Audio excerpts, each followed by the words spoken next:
backfield. 1st and 10, just underway. Glad you're with us. And the give is 2 more, and he just back to the line of scrimmage. Bronner makes the tackle. For the Buccaneers defensively, Bob Nelson getting a start today for Tyrone Pease. David Logan, the nose tackle, and Ron Holmes is back. He played a little bit against the Chiefs last week. Keith Bronner, Jeff Davis, Scott Brantley, and Chris Washington, the linebackers. And the all-new secondary.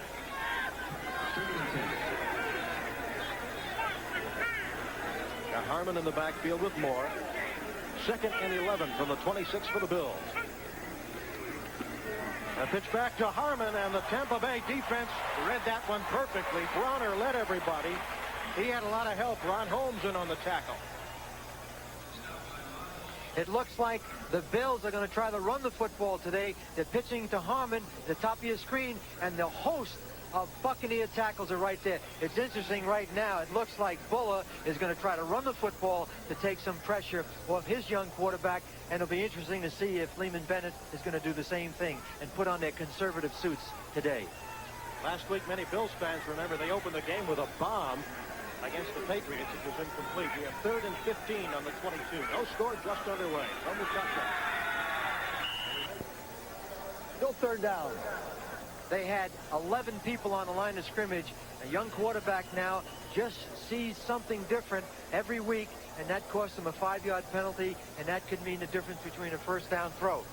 There's one of the streaks you don't like. Their last win at Arrowhead Stadium back in December of 1983 over the Chiefs. The record is Houston had lost 23 road games.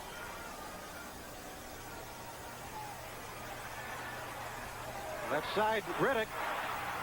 Still on his feet, avoids going out of bounds, fights his way to the 30, short of the 1st down, but they did pick up a lot of valuable yardage to allow their punter to get it out of there. Making the stop was Craig Curry from the secondary.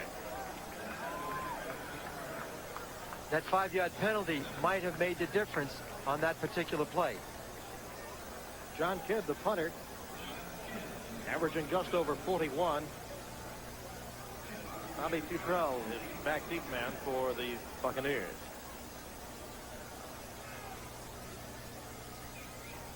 There you see his stats. His longest return 12 yards as the solo return man on punts. No score 1st quarter. High snap. Kidd gets it away. And it is going to be down by the Bills inside the Tampa Bay 30. Ron Pitts, special teams specialist, makes the recovery for the Bills. A 51-yard punt. Now for the Buccaneers, they'll go on offense with Steve Young at quarterback. The vulnerable James Wilder, the only running back, Jerry Bell, the U-back, Freeman, Carter, and then McGee, the tight end. In the interior line, Taylor starting with Yarno, Grimes the center, Farrell and Heller. Heller was injured last week, but he's okay to start today. 1st and 10, the ball on the Tampa Bay 29. Wilder cuts back to the 30. And two teams that are frustrated this season are frustrating in their efforts to block and tackle each other. With Sean Farrell and Lucius Sandford.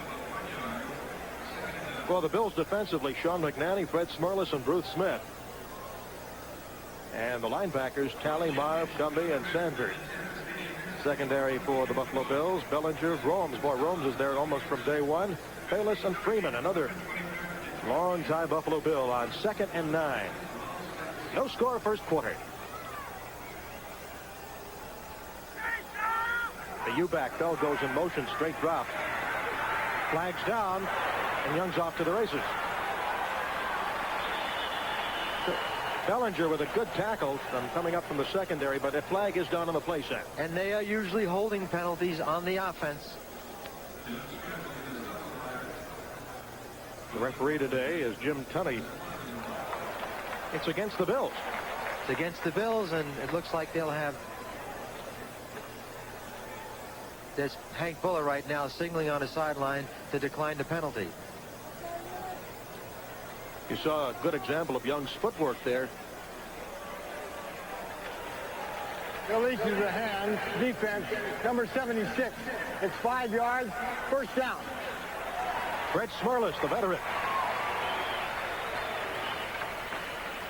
Fred Smerlas is on Kent Hull.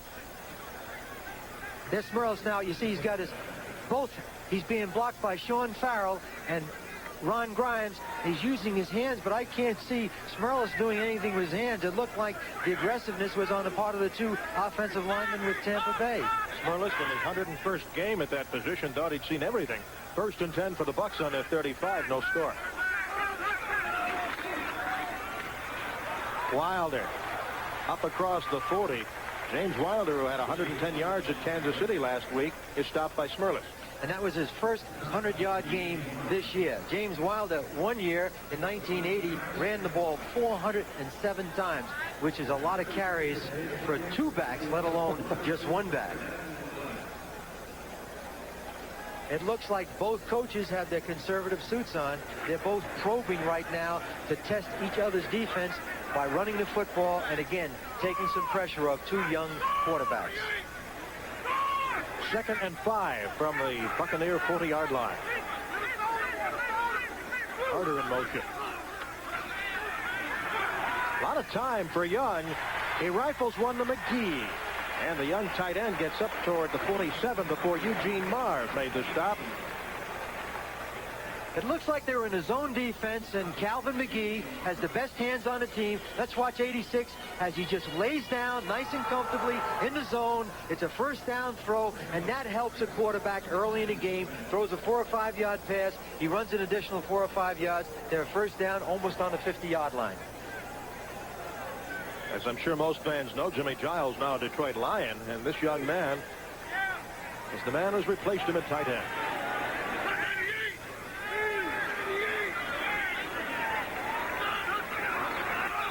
Another straight drop for Young. Going deep. Carter. And it's broken up beautifully by Rodney Bellinger, the 5'9", 189-pound third-year man from Miami. The ball was thrown slightly underthrown. The most important thing right now is for Bellinger to run with him. Now the ball is up. They're both running together. Now watch both time themselves. They both go up for the ball. Carter almost makes the catch, but Bellinger is right there. Now Bellinger is not a very tall corner, but he has excellent timing, and he's a good athlete. You might remember that Carter had a dislocated finger this season that may have hurt him on that play. We're scoreless in the first quarter. 2nd and 10 from the Tampa Bay 48. U-back Bell goes to a wing on the left side. Again to McGee. First down. All down from behind by George Cumbie at the Buffalo 36. A lot of other action around the NFL today. We'll be keeping you up to date throughout the afternoon. Big game in the NFC East between the Giants and Cowboys.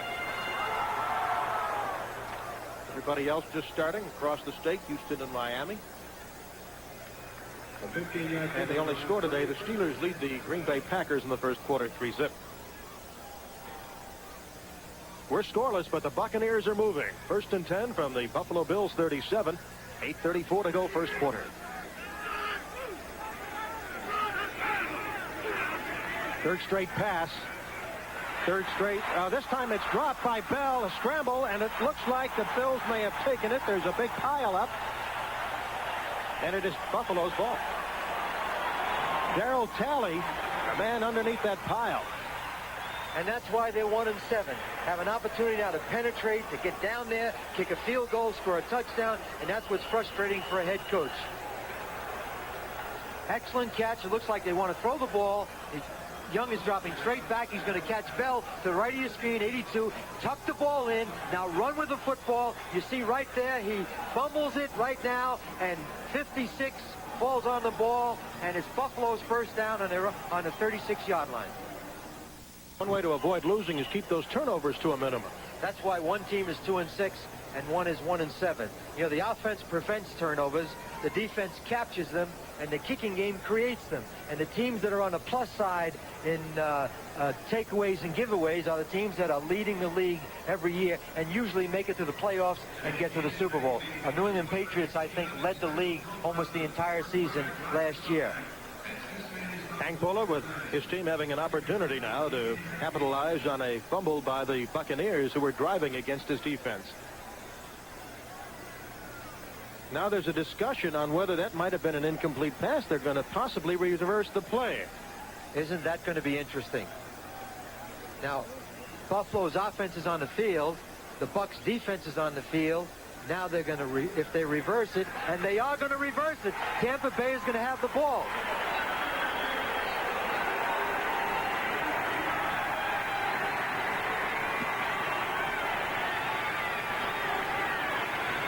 Well, it was an incomplete pass. What they're going to say is that he never had control of the ball. Now watch number 82 cross the screen now. It's up on the top right. Now watch him. Does he have control of the ball? There he has the ball. He tucks it in. I say he has control of the ball, and there he loses it, and it is a fumble. And I can see why Hank Fuller is upset on the sideline right now. There's somebody right now next March in the league meetings that's not going to vote for instant replay, because that was clear visual evidence that it was a fumble in fact. That's it, Hank. I would tell him the same thing right now. He's talking to Gene Tunney, and he's telling him, no way in the world that was a fumble. And I couldn't agree with him more. From our angle right up here, it looked like he had control of the ball, and then he fumbled it. There is the official group for today's game, including our replay official, Chuck Eberle, who's normally down on the field. So it's 1st and 10 for Tampa Bay at their 37. Make that 2nd and 10. And a big hole for Wilder. Another flag down. Eugene Marv made the tackle. The interesting thing now is to see what happens. Will the Bucs be able to take this break and go down and kick a field goal and score a touchdown? But now we have a holding penalty on Tampa Bay. Game rather disjointed. Incidentally, I'd like to apologize to some of you folks. Holding at the line of scrimmage. Offense, number 86, 10 yards. Still 2nd down. Some of you did not get clear audio to start the broadcast, and everything I understand is corrected, and we're glad you're with us. The ruling, Steve, was that he never had possession and control of the ball. You know, my feeling on the replay is he definitely had possession and then fumbled the ball himself. We are scoreless in the first quarter. 8 minutes to go in this quarter. 2nd and 20 for Tampa Bay at the Bills 47. Young is 2 of 4 for 23 yards passing today. Play action. Rolling to his left, hitting McGee, his favorite target, and McGee almost gets up to first down territory before he smashed out of bounds, and another flag, Sam. It was a bootleg pass, which means that Young is on the run. McGee was wide open, and they might have hit Calvin McGee out of bounds. No, it's an illegal block. Illegal block on the part of Tampa Bay. Let's take a look at it. Watch the misdirection. This is what you do with a quarterback that is an athlete. McGee is wide open. Now take a look at the top of the screen. There it is right there, and it was an illegal block on 43, Martin Bayless. Good call. That's 1 for 2 for the officials. Illegal block. Number 82 during the run. 10 yards. Still 2nd down. Let's take a look at Jerry Bell as we see McGee running the ball. There's the block right there on Martin Bayless, and it's a push from behind, and what he has to do is face up. And when you're in a position like that, rather than make an illegal block, let it go, because they would have been 3 yards from a first down. Now we're 2nd and 13 from the Buffalo Bill 40 for Tampa Bay. Carter comes in motion. Wilder finds a hole and scrambles to the 35. Gene Marv made the tackle. Marv, I love him. He outslugs everybody in there. He loves the trenches. He's the leading tackler, and when he was teamed up with Jim Haslett, his other partner with the Bills, they were as good a tandem as there is in the Eastern AFC division. A very unusual drive for the Buccaneers. On a pass that was ruled incomplete, the Bills had recovered what they thought was a fumble to stop the drive. It's 3rd and 9 from the Bills' 36.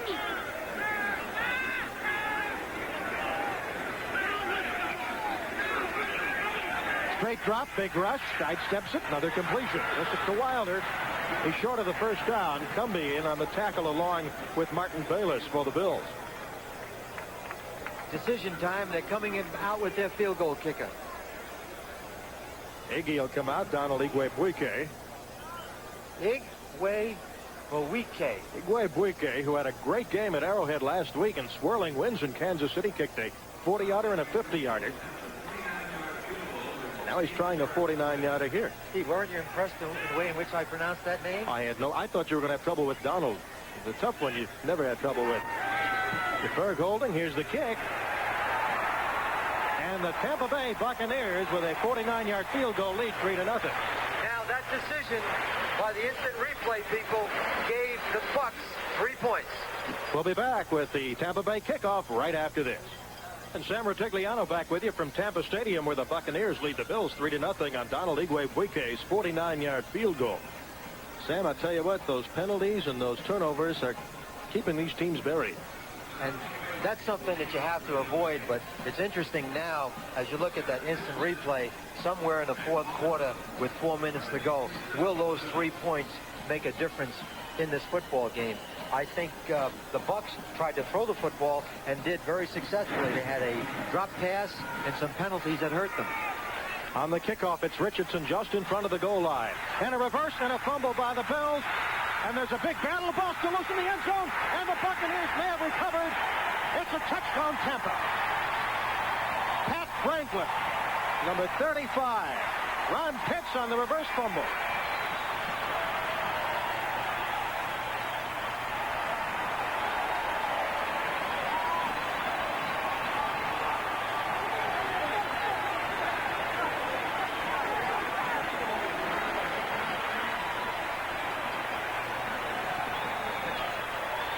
Apparently, the Bills felt they had to make something happen. And Richardson tried to hand it off to Ron Pitts. It was a fumble, and the worst disaster of disasters for Buffalo. And a great feeling of euphoria for Pat Franklin just added on to this team, recovering a touchdown in the end zone. That's the easiest touchdown the Bucs have received this year, and maybe for the rest of the year. Buike adds the extra point. In the bat of an eye, it's 10-0 Tampa Bay. They tried to reverse the kickoff. Watch the ball fielded now by Richardson. Now he needs to hand the ball off nice and softly. He gets the ball. 27 Ron Pitts. Now the best thing, fall on it. He doesn't fall on it. Now it's the Keystone Cops. It fumbles again. He tries to reach for the ball. It's recovered in the end zone for touchdown. 10-0 the Bucs. Pardon me, folks. How do you like your new Ford Aerostar? Oh, it's great. Buike's field goal. That's not a misprint. It's 10-0. Pitts fumbled on a reverse on the kickoff. Look how upset he is, Sam. And just to the right of your screen, talking to Pitts now, is the special team coach, Elijah Pitts, and that's his father. I think he's even more upset than his son. So Buike will kick it off again. And Richardson will probably not reverse it this time. He takes it in the end zone and runs straight ahead. Across the 20 and hauled down at the 27-yard line. Sam, we're going to get a good ground level look at this. There's Richardson, 82, handing the ball off to Pitts. Now he doesn't have control of the ball. Now is where the disaster happens. Now pick the ball up, Ron. Pick it up, and let's have a first down right there. And now everything that happens after this is a disaster. And that's how cats kill themselves crossing the street, by indecision. He should have fell on the ball, and now the Bucs have a 10-0 lead. First and 10 at the 28 for the Bills, and Rob Riddick is smothered. He's playing with a padded cast on his left wrist. Jeff Davis, a linebacker, number 58, made the tackle. Around the rest of the National Football League today, we find the Detroit Lions jumping ahead of Cincinnati and the Falcons over the Patriots. All games will be in the first quarter. Browns lead Indianapolis, and the Saints jumping ahead of San Francisco at the Superdome. Green Bay jumped ahead of the 49ers last week, 14-0, and they came back. Today, Green Bay is being jumped on by Pittsburgh in the first quarter. Never more than 10 minutes away from scores on NBC. On second down, Riddick right up the middle. He'll be short of the first down. Chris Washington, number 51, a linebacker who started every game this year, makes the tackle. This is a very conservative offense on the part of the Bills. Had they been at home right now, they'd be booing them right out of the stadium. You have Jim Kelly, and he's yet to complete a pass. Harmon comes into the game along with Eric Richardson. There's Chris Washington. He had a good game against the Kansas City Chiefs last week. I'll take that back, Steve. He completed a pass on their first possession, but it was just a swing pass, and they needed 13 yards for a first down. Buffalo 0 for 1 on third down conversions. They own it on their own 35, 3rd and 3. Blitz by Washington. Screen pass out to Riddick.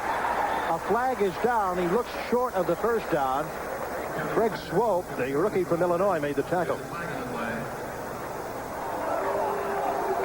Against the Bucs. Steve, penalties are part of the game.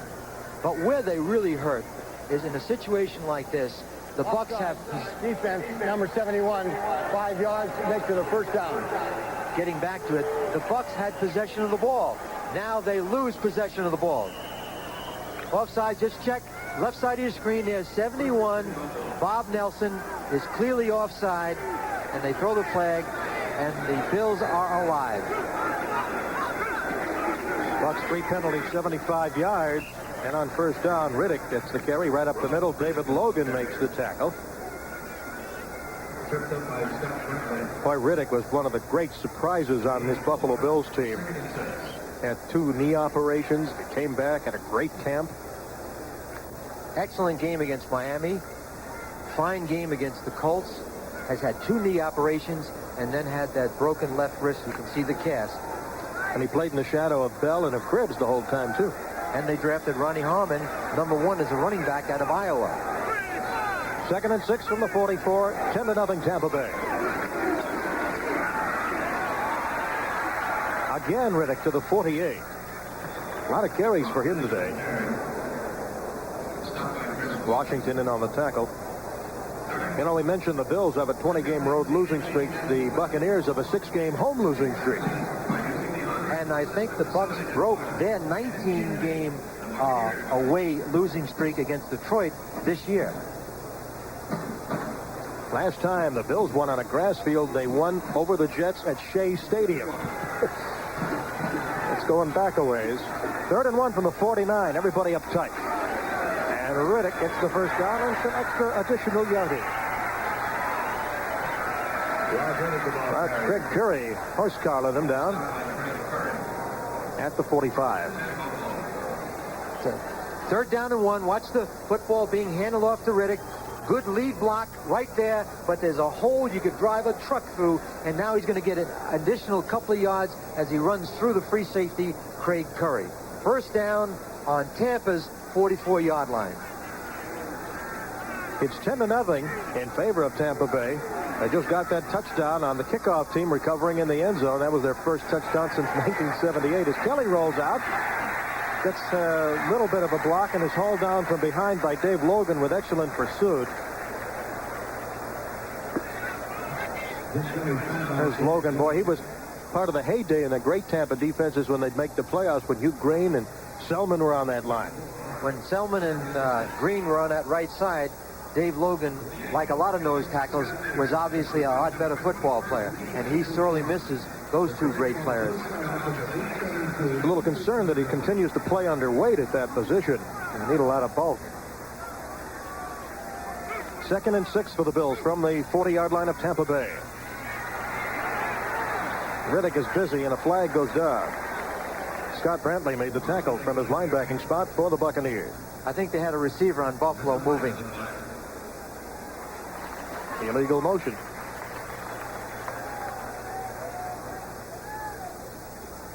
Hank Bulla very frustrated, especially after that reversal of a fumble recovery by the Bills, turning into an incomplete, leading to the field goal. Offense number 80 is declined.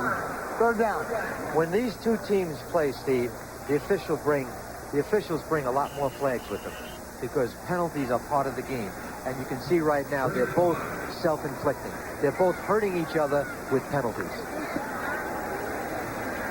Or I should say, hurting themselves. 3 wide receivers in for the Buffalo Bills.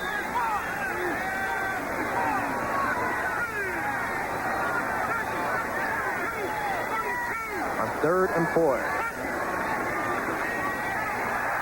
The Tampa defense read that one, and Riddick is buried.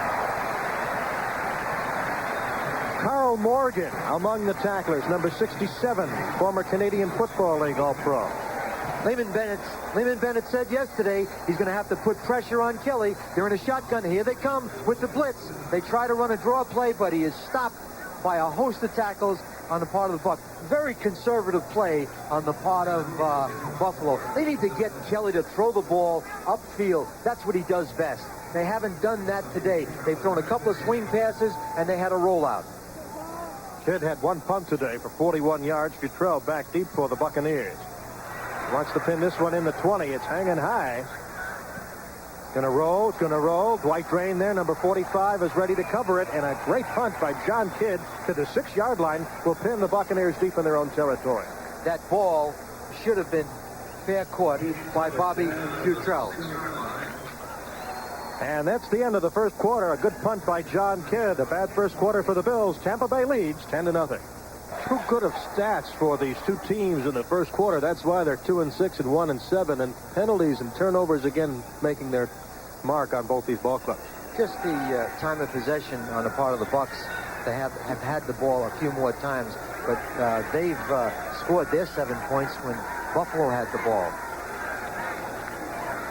A great punt by John Kidd at the 6-yard line. We are in the second quarter now. It's 10-0 in favor of Tampa Bay.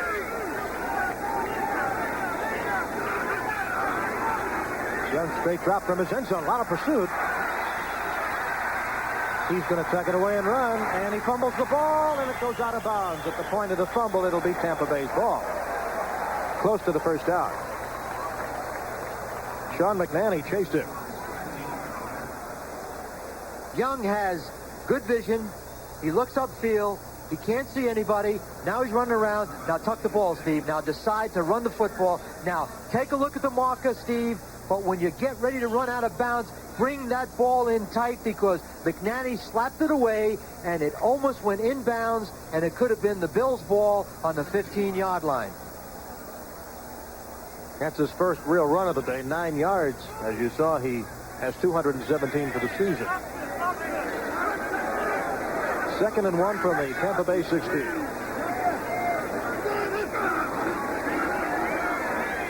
Gets some time out to McGee. And Calvin McGee, who has good hands, was unable to get out there. Right now, let's go to NFL 86 and Ahmad Rashad for this update.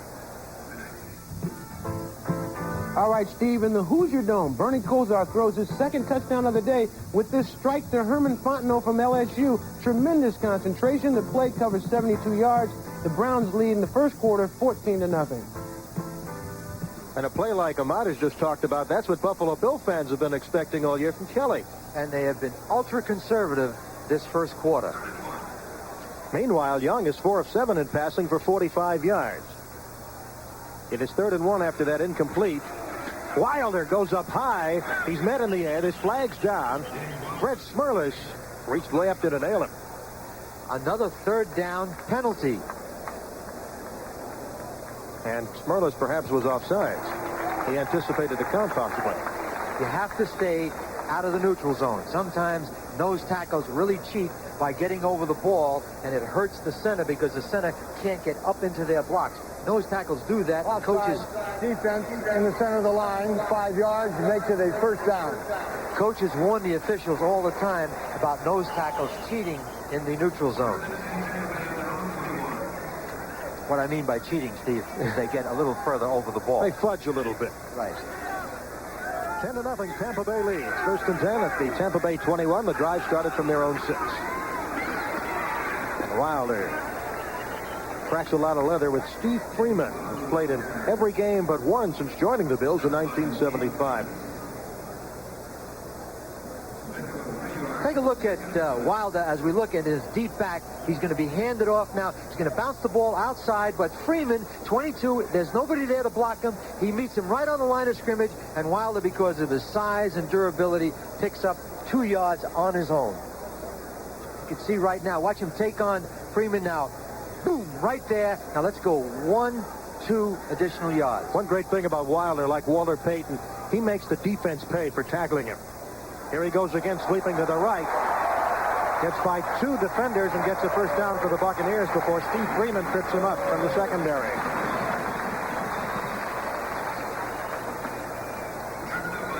You know, a lot of people are talking about Wilder right now because in '83 he had a 78 run. We have somebody hurt on the side, and it's Rodney Bellinger, number 36, but he's going to be okay. Getting back to Wilder, he had a 78-yard run in '83, a 37-yard run in '84, and a 28-yard run in '85. And a lot of people think because they've used him so much, you know, he's not that durable a back, and they might have worn him down. He missed a couple of games with a bruised sternum. And Bellinger, who's okay, is out of the game, but Derek Burroughs will go in for the Buffalo Bills in the secondary. I think you have to be careful how you use a back, and I think Campbell, the Houston and New Orleans Saints back, is a perfect example of being overused as a ball carrier. 1st and 10 from the 35 for the Tampa Bay Buccaneers. It leads 10-0. Play action fake by Young, has some time. And Carter was coming across a lot of traffic. It was well covered by the Bills, including Charles Romes, who's in his 147th straight game in a starting role. And Young got blasted after he released it. Here are some of the updates around the NFL in the first half of play. Giants getting off to that early lead. We just got that update on the Browns' lead over Indianapolis. And the 49ers have now got on the scoreboard against the New Orleans Saints. And Buddy Ryan and the Eagles lead St. Louis in the second quarter. Right now it's 10-0. Tampa Bay leads. 2nd and 10 from their own 35. Young, good release, almost picked off. Volleyball time. Still in the air. I want to say point United States, and it's James Wilder who picks it up. Welcome to the Olympics. Well, the spiker won it. The last person who spiked the ball got possession. You'll not see another one like that this year in the NFL. Darryl Talley was the first one to get his hands up. Let's take a look now at this volleyball game. It's delivered, and now you're going to get the first person. Here's the first tip. Boom. There's one tip by the blue. 2 tips by blue and white. Another tip by the blue. Let's get one more tip by the blue. Now it's time. Everybody's tired. Catch the ball, White. First down, and I think it's Wilder on the 50-yard line. Whew, I'm tired. Well, Hank Bullitt thought he saw it all, but he didn't. Wilder again, this time to the 45-yard line of the Bills before Lucius Sanford, the 9-year pro from Georgia Tech, makes the tackle. You talk about Wilder getting the call. Since 1982, only Marcus Allen and Walter Payton have more rushing yards and pass receptions than Wilder. And right now it's difficult for the Bills because if Tampa Bay is able to run the football because Young is having a good day with a high percentage passing game, they could be in trouble. Right now they need to stop them on this drive and not allow them to put any more points on the board. Wilder 6 rushes, 30 yards. He's also got a couple of catches for 20. 2nd and 6 from the Bills' 45. 11 minutes to go, second quarter. Nathan Wansley in the game, and he slips through and loses a helmet. One of the Bills lost a helmet. Steve Freeman made the tackle. Eugene Mars having to dig in there without his helmet. Going to get a good look at 46. Nathan Wansley, a free agent, was a good choice. It's a counter play. Now, let's watch him break tackles. There's a tackle right there. He ran over 2 men, one his own. Now, watch him drive right now, and he goes for about 3 or 4 additional yards. Watch Lucius Sanford, 57. Good block by Sean Farrell. Takes him out of the play, springs him to the inside, and Nathan Wansley, now watch him add extra yardage. That's what a good back does. He got about 4 or 5 yards on his own. Tampa 0-1 on conversions and third down. Play action again by Young. Flings it out to the U-back Bell for the first down.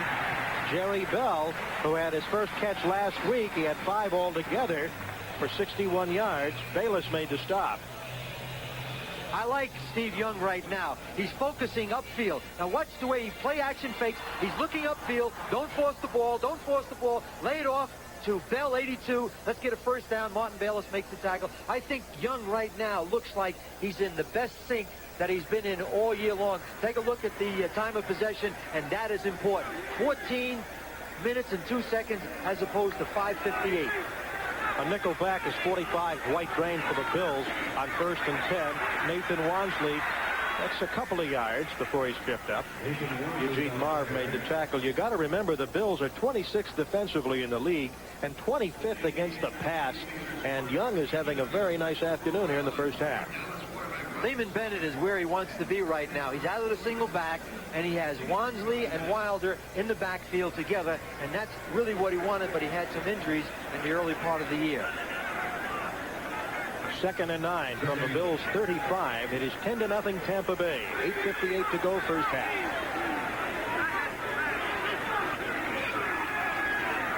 Nice protection for the corner.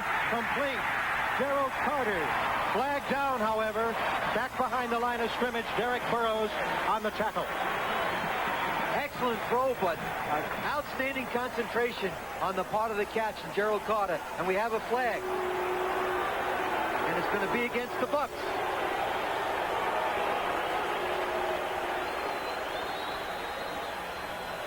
Holding. Holding. The ball was on the 4-yard line with 1st and goal to go. So a 33-yard completion is nullified. Holding offense in the backfield. 10 yards. Still 2nd down. It has to be Wilder or Wansley. Let's take a look at it. Let's look at the bottom of the screen. That's Lucius Sandford, and Wilder right now has a bear hug on him. He's holding him. Now he's gonna. It looks like right now he's gonna get 2 points almost for takedown. Look at him hold onto Lucius Sandford. That was not a very smart play on the part of James Wilder. That looked like an Arthur Murray instruction tape, the way he held him and grabbed him. You can kiss him, but you can't hug him. 4 penalties, 35 yards against the Buccaneers. 2nd and 19 at the Bills 45. Tampa Bay leading 10-0. Second quarter. Extra secondary man in there for the Bills. He tries to thread the needle, and it's incomplete as David Williams from Illinois, the rookie, tried to make the catch. David Williams is their emergency 3rd quarterback behind Young and DeBerg. Outstanding junior year at the University of Illinois. Caught 101 passes.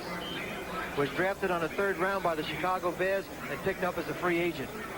Sometimes you can strike a lucky, be a lucky thing for you to pick up a receiver like David Williams. There was word out of Chicago that Mike Ditka personally didn't like some of his practice habits, but man does have great ability. There's the stats on Young on 3rd and 19 from the Bills 45. 82 is the U-back, Jerry Bell. Big pressure. And that time the Buffalo Bills defense would not be denied. Sean McNanny and Bruce Smith. And I'll tell you what, Bruce Smith among the leaders in sacks. Let's watch Bruce Smith, number 78. He's got 8 sacks. He's leading the Bills right here. Watch him go outside, outside. He beats him, beats 72, and there's the sack right there. And he's on the ground, and he beat number 72, Rob Taylor. And we said that was going to be the matchup of the game today. And we have an injured player. It could be Bruce Smith. We'll return to Tampa Bay with more action right after this. And Tampa Bay will now be punting. Frank Garcia, number 5, had a rough day at Arrowhead last week. He had one partially blocked, and he was tackled behind the line of scrimmage on one punt. Will kick to Walter Broughton. High snap. Big rush by the Bills. He does get it away. Broughton will run it back from the 20. Falls down and is immediately covered by special team suicide man Irvin Randall. Now we'll see if they can uncork Jim Kelly. And we have another flag. Well, we've been getting them all day. It was a 30-yard punt. And when we come back, the Buffalo Bills will take over on offense. They have a lot of work to do. They trail the Tampa Bay Buccaneers 10-0. Jim Kelly has just completed his second pass of the day. It was only his second pass, and he completes it to Butch Roll, who's in at tight end now. Keith Browner made the stop. It's a play-action pass from the I formation. Watch the play-action pass. You're going to see Roll, 87, crossing the field. Has good protection. He delivers, hits him to 87 right there. Tackle, out of bounds. They got a 2nd down and 2 yards to go. Sam, there was the complaint, as we mentioned about, by the Buffalo fans that they're keeping the wraps on Jim Kelly. The best line I heard about that was like hiring Pavarotti to hum a few bars. Well, that's cruel. Well, that's cruel. They have been coming up with everything. And I can imagine the frustration as Kelly, one of the top passers ever out of college. The handoff goes to Riddick.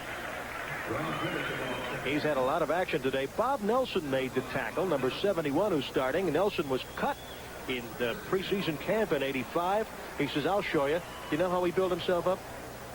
Carrying logs while jogging.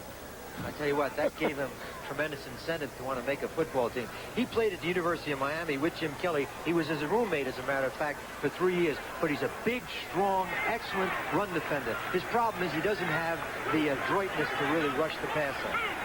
10-0 Tampa Bay. Bills trying to get back. They own it on their own 32, 1st and 10. Fumbled by Buffalo. Good scramble. Let's get the official word, not the word of the white uniform Buccaneers, before we determine who has possession. Tampa Bay.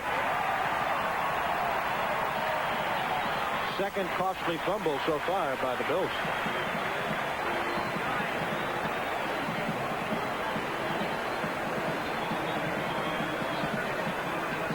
Riddick didn't seem to ever have that ball. He never had a handle on the ball, and I think because he has the cast on that left wrist, it's difficult for him. It's the quarterback's job to put the ball right in the belt buckle of the ball carrier. Nelson recovered. You get a good view of downtown Tampa, Florida, on an overcast but warm day here.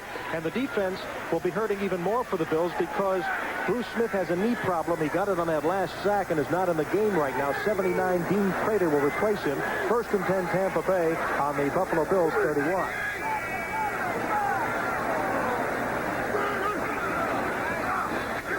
Great drop by Young. Lots of time. Then he overthrows Wilder. That ball just carried on him. Darryl Talley covering. What's going on around the rest of the National Football League this afternoon? Well, let's keep you up to date here. Danny White has suffered a fractured right wrist in the Dallas Giant game, with the Giants leading Dallas in that one. Falcons and New England tied. Detroit still leads the Bengals. Indianapolis is on the board now, trailing 14-3. Look at that. The Oilers are still scoreless at Miami. Pittsburgh's increased its lead. Our game 10-0 Buccaneers. Bruce Smith is left knee, ice pack. They're going to need him to rush the passer today, and if he's out, then he's going to be sorely missed. He has 9 sacks for the season, had 6.5 in the entire, in all of 1985. 2nd and 10. Quick release. Carter. Can't get it. It's out of bounds. Incomplete. Charles Rome covering, and now a flag goes down. Another penalty. And this is a big one if it's against the defense. And it looks like it's against the defense. Charles Rome. Defense, number 26. 1st down. Watch Charles Rome, number 26, as he runs with Gerald Carter. Now he puts his hand on him there. That's okay for 5 yards. Now let's watch them both run together. They're both concentrating now because they have to find the ball. Carter has him beat. Now watch Rome's right there. He puts his hand on the shoulder and he grabs it, and that's an interesting call because Carter almost runs over the official. He is not allowed to put his hands on him, and I don't agree with that call. I don't agree with that call because he never really pulled him back. That's a tough call on the defense. Now I got a 1st down inside the 15-yard line. And a 10-0 lead for Tampa Bay. The ball is on the 12 of the Bills. Here's a reverse. And the Bills almost have Carter. He gets away from one man, but he'll be thrown for a loss on a good tackle by 29, Derek Burrows, a former 1st-round draft pick from Memphis State. The reverse with Gerald Carter. The reverses are not working today. No. I would question that call. They've got everything going for them right now. Wilder's running the ball effectively. Why get involved in some kind of a trick play? Important thing right now is not to have a loss. Let's get down in there, kick a field goal, or get another touchdown. Look at the time of possession. 16:25 as opposed to 7:34, and that's because the Bills are turning the ball over every time they get any kind of a drive mounted. You must remember Tampa Bay scored on a 49-yard field goal, and then on the ensuing kickoff on a fumbled reverse attempt, they fell on the ball in the end zone for a touchdown. 2nd and 15, and wide open is Carter, and he drops the ball. He would have run inside the 5-yard line. Nobody covered him. He was in the flat with no one covering him, and Young saw him right away. The most important thing a receiver has to do is catch the football. Let's go to Bob Costas now for this updated NFL 86. Well, there is bad news for the Dallas Cowboys. They do have a 7-3 lead in the second quarter over the Giants at the Meadowlands because Steve Pallure just hit Mike Renfro with a touchdown pass. But Pallure was in there because Danny White, who already had missed 3 games this year with a hip injury, sustained a fractured right wrist, that's the passing hand, when hit by Giant linebacker Carl Banks. Our game 10-0 here. 3rd and 15 for Tampa Bay. They're 1 of 3 in third down conversions. Young, as all day, reads the Sunday paper and hits his man. Number 82, Jerry Bell, the U-back, but he's short of the first down inside the 10-yard line. Darryl Talley covering. And here comes the field goal unit. The reverse, where they lost 5 or 6 yards, hurt them on this particular drive. And Bruce Smith is being taken off the field, and I would say that it would be very difficult for him to be back to play any football today. For the Buffalo Bills, let's hope that it's not a serious injury because they need him. He is the best pass rusher they have and may be one of the premier young pass rushers in the league. A 26-yard attempt by Donald Igwe-Buike. And it now increases the lead to 13-0 in favor of the Tampa Bay Buccaneers. We have 4:32 to go in the first half of play, and we'll return to Tampa Stadium right after these messages. Donald Igwe-Buike will tee it up with a 13-0 lead. He just kicked his second of 2 field goals. His nickname, incidentally, is Amici, but not the football name of Alan the Horse Amici. And you know what that means? You can't predict tomorrow. What a apropos nickname for a kicker. In what language? I don't know. It's not Italian. Nigerian, I think. Not Italian. Broughton and Richardson back for the kickoff. And it'll go to Walt Broughton in the end zone. They better down that ball. It's live. He kicked it out. He kicked it out. And there's a scramble, and the Bucs may have it on the 2. Tampa Bay has the ball. Remember, kickoffs are free. That's the second kicking receiving team mistake by the Bills, and we're only in the first half. Rod Jones down there to recover for the Bucs. Watch Broughton. Now, you see, he grabs the ball. Now, what he should do is fall on the ball, but 22 Freeman should go over there to help him. Or 82 Richardson. There's the ball being bounced apart right now. It's going to come out of the pack, and 22 Rod Jones is going to fall on it. It was carelessness on the part of the guy fielding it, and then 82 Richardson, who needs to secure the ball in the end zone. Jones ecstatic, as well he should be. He was down there very quickly. But two devastating mistakes on kickoffs. There's Richardson, 82, in the middle of your screen. He's unhappy because he should have helped. He should have helped that young returner in the end zone. He should have made sure that the fumble was not there. That's 2 fumbles on 2 kickoffs. Steve Grad and Sam Rutigliano with you, and every one of those 3 turnovers by the Bills has been a knife in their heart. Tampa had to take a timeout. Sam, why do teams take timeouts? Because Sean Farrell thought that they were going to be on defense, and he was somewhere on the sideline drinking Gatorade. A bootleg left by Young. Touchdown, Bucs. I can't believe that they're waiting. Oh, there they go. Another official came in there. There was an official right on the play, didn't say a touchdown, and another official came in from behind the play and called a touchdown. That's what Steve Young is apt to do. He's got that great mobility, that great ability to run, to outrace defenders. And that was strictly a good bootleg by him, and making it into the corner of the end zone. Donald Igwe-Buike very busy today. He'll try a second extra point to go along with a pair of field goals. And it is now 20-0, Tampa Bay leading the Buffalo Bills.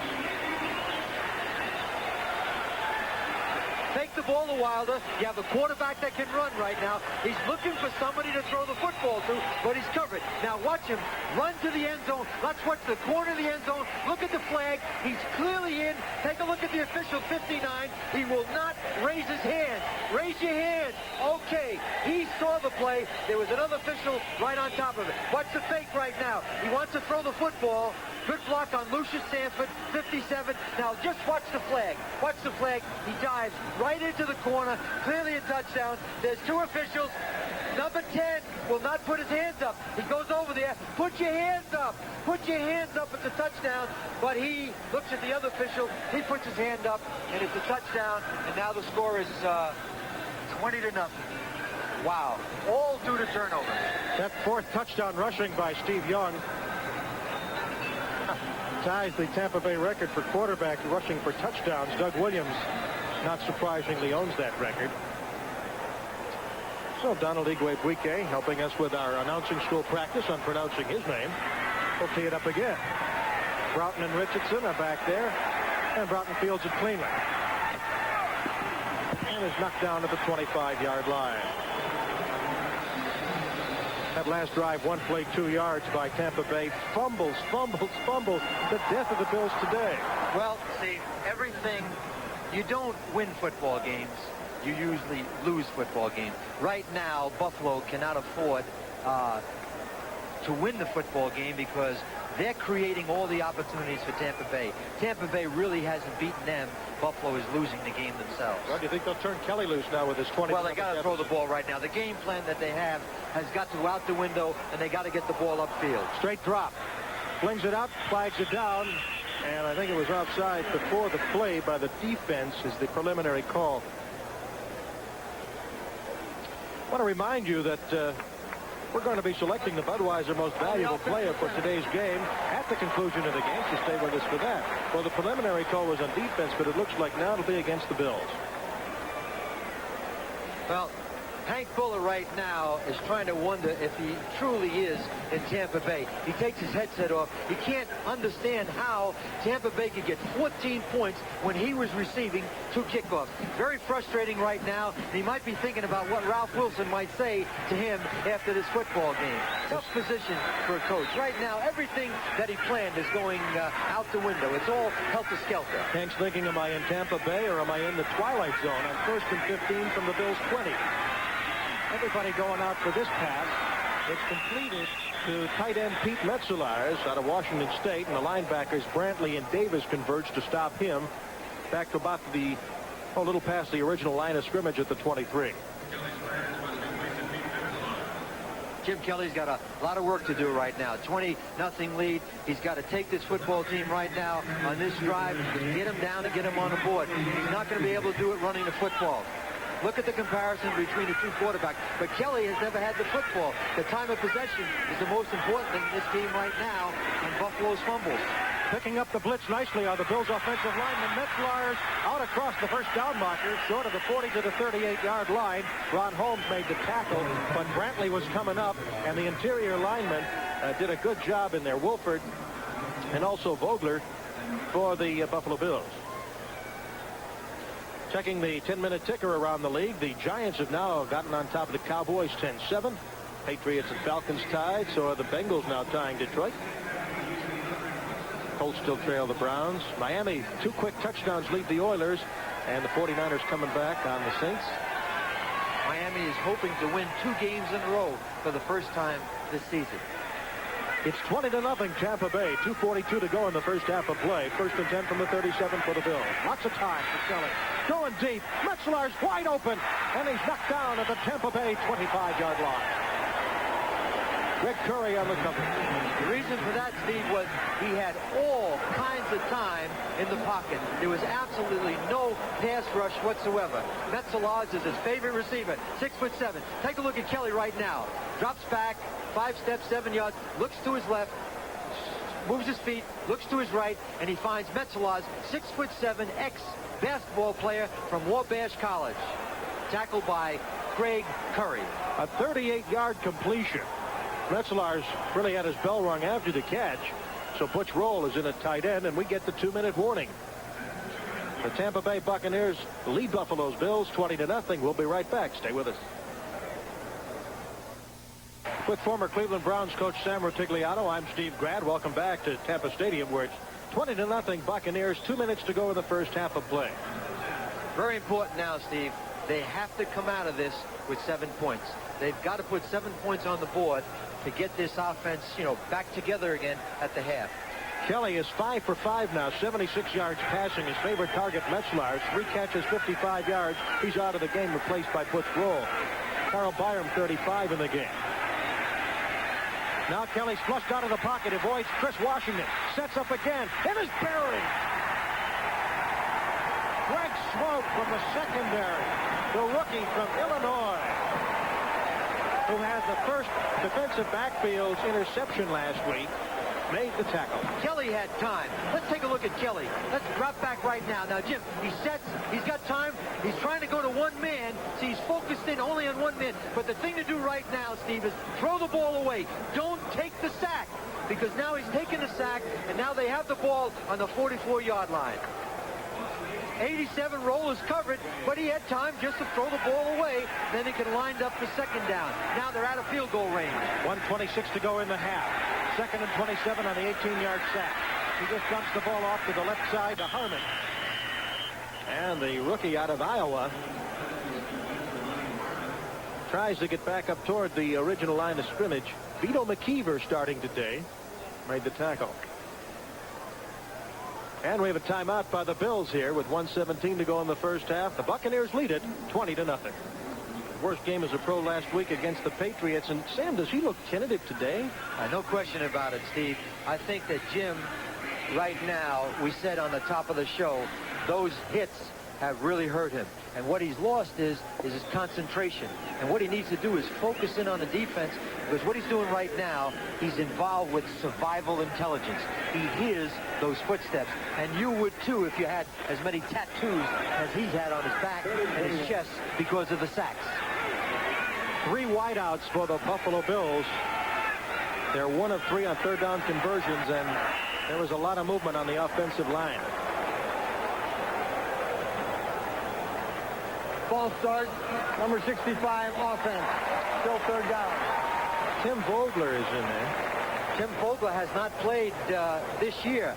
He has just been implemented, put into the lineup this game. He had a knee injury. He came off the injured reserve a couple of weeks ago, and he played 7 downs at Kansas City last week. Or rather, 7 downs last week against the Patriots. He's been a starter at offensive guard and center, and you look at Hank Fuller right now, he has to be ultimately as frustrated as he's been. They've had 6 penalties for 44 yards. On 3rd and 26, pump fake. Throws to the short man, Harmon. Buccaneers hang on to him. Short of the 35 to the 37. Another flag down. Chris Washington makes the stop.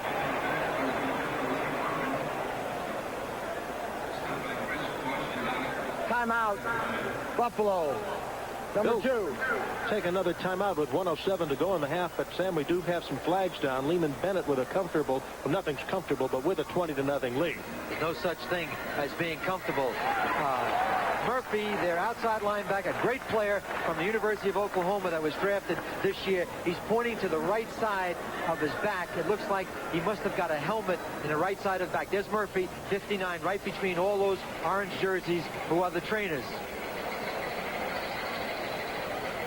Remember, we mentioned at the top of our broadcast how close these teams could have been to at least 4-4 right now. Look what happened to the Bills after they lost the opener, and then they lose that Jets game and the Cincinnati game. Nothing succeeds like success, and nothing fails like failure. Had they won a couple of those games, they may have been able to turn it around. And you can see the same situation is with Tampa Bay. Had they won maybe that 2 overtime games there against L.A. or Atlanta, it might have given them the impetus. But right now, Steve, we're not involved in a game that anybody is winning. Buffalo is trying to lose the game to the Bucs. After a big 38-yard completion from Kelly to Metzelaars deep into Tampa Bay territory, the Bills thought that they were at least going to come out with 3 points. But now John Kidd is in on 4th and 38. There was a sack and some problems. That's right, a sack and a penalty, and now Kidd is going to punt the football, and they're probably going to go in 20-0. Although there's 1 minute and 7 seconds, if Tampa Bay has decent field position, they have their timeouts. They have 2 left. They got a chance to go down and kick a field goal. Bobby Futrell back to receive it at about the 14-yard line. High snap. Kidd gets it away, though. And Futrell catches at the 17-yard line. Fair catch, stops the clock. They're on the 17-yard line. Be interesting to see what Tampa Bay is going to do right now. Very frankly, I would see them throw a deep pass. If they were able to get a first down at midfield, they could then maybe get 1 or 2 more first downs. Plenty of time left. Got the timeouts there. They could line up and kick a long field goal. A 37-yard punt. In case you just tuned in, Here's how this unusual game started. The Buccaneers scored first on a 49-yard field goal by Igwebuike. It was a controversial play, which the Bills thought they recovered a fumble, but it was ruled incomplete. Then on the next kickoff, the Bills trying to reverse it was fumbled and recovered in the end zone by the Bucs for a 10-0 lead. Continuing just a second, it's 1st and 10 from the 17 for Tampa Bay. Wilder on the pitch. And he's knocked down on the 18, a gain of 1. Eugene Marr. They're going to sit on the ball, and you can hear the boos right now. And a little bit of extracurricular action is involved between Ron Heller, 73, and a member of the Bills. It has to be the defensive left end, Sean McNanny and Ron Heller. Dean Prater, 79, also in there. And Bruce another Smith flag. is injured. And another flag. Against the Bucs. Against Tampa Bay. Stops the clock, too. Ron Heller is a very aggressive offensive tackle. He's gotten into a few fracases this year. Scouts said he had skinny legs as you get a good look at him, but he's really built himself up.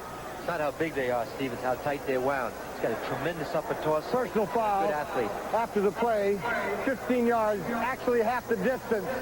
It'll be 2nd down. And you will see right now a very conservative offense with less than a minute to go.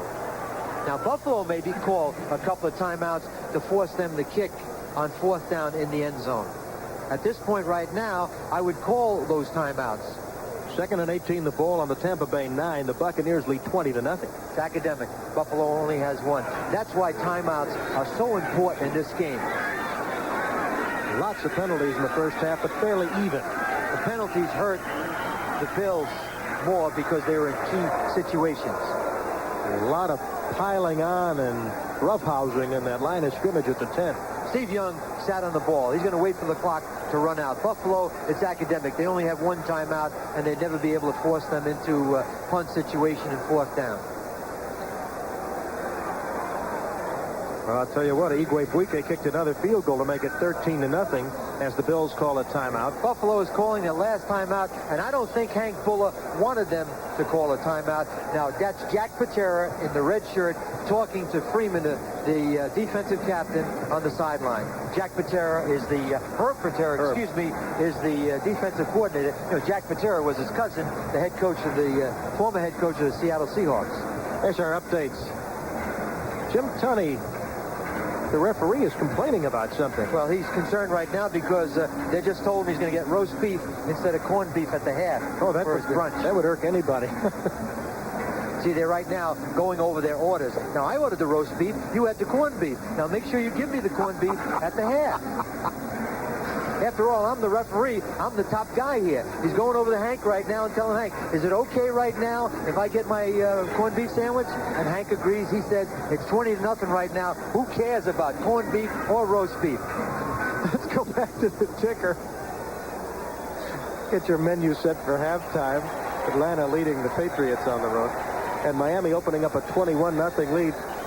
Marino, 3 touchdown passes. Saints continuing to hold on against the 49ers at the Superdome.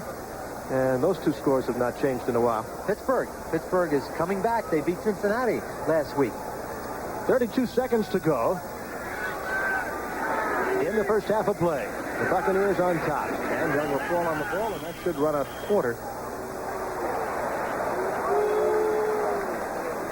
There are no timeouts left. This thing is going to be academic. It's going to be 20-0 as we count down less than 20 seconds.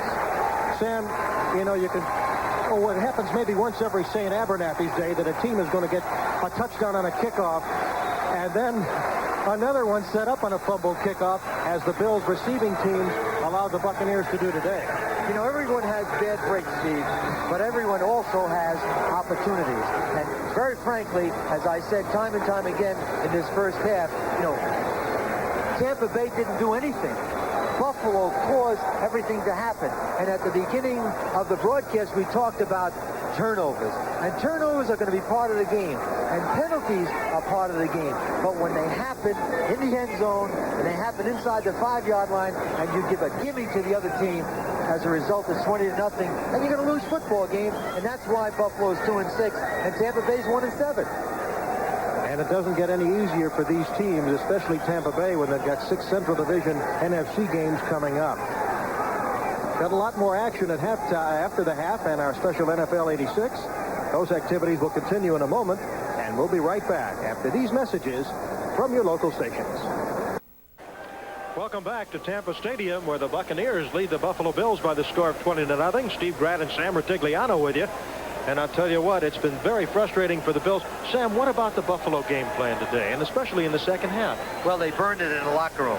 Right now, they've got to get the football upfield. They've got to draw, they've got to strain, they've got to get the ball upfield vertically. They've got to virtually forget about the running game. They've got to get a couple of points on a scoreboard to get at least 7 or 10 points in the third quarter, and then be somewhere close in the fourth quarter to try to come back and win this game.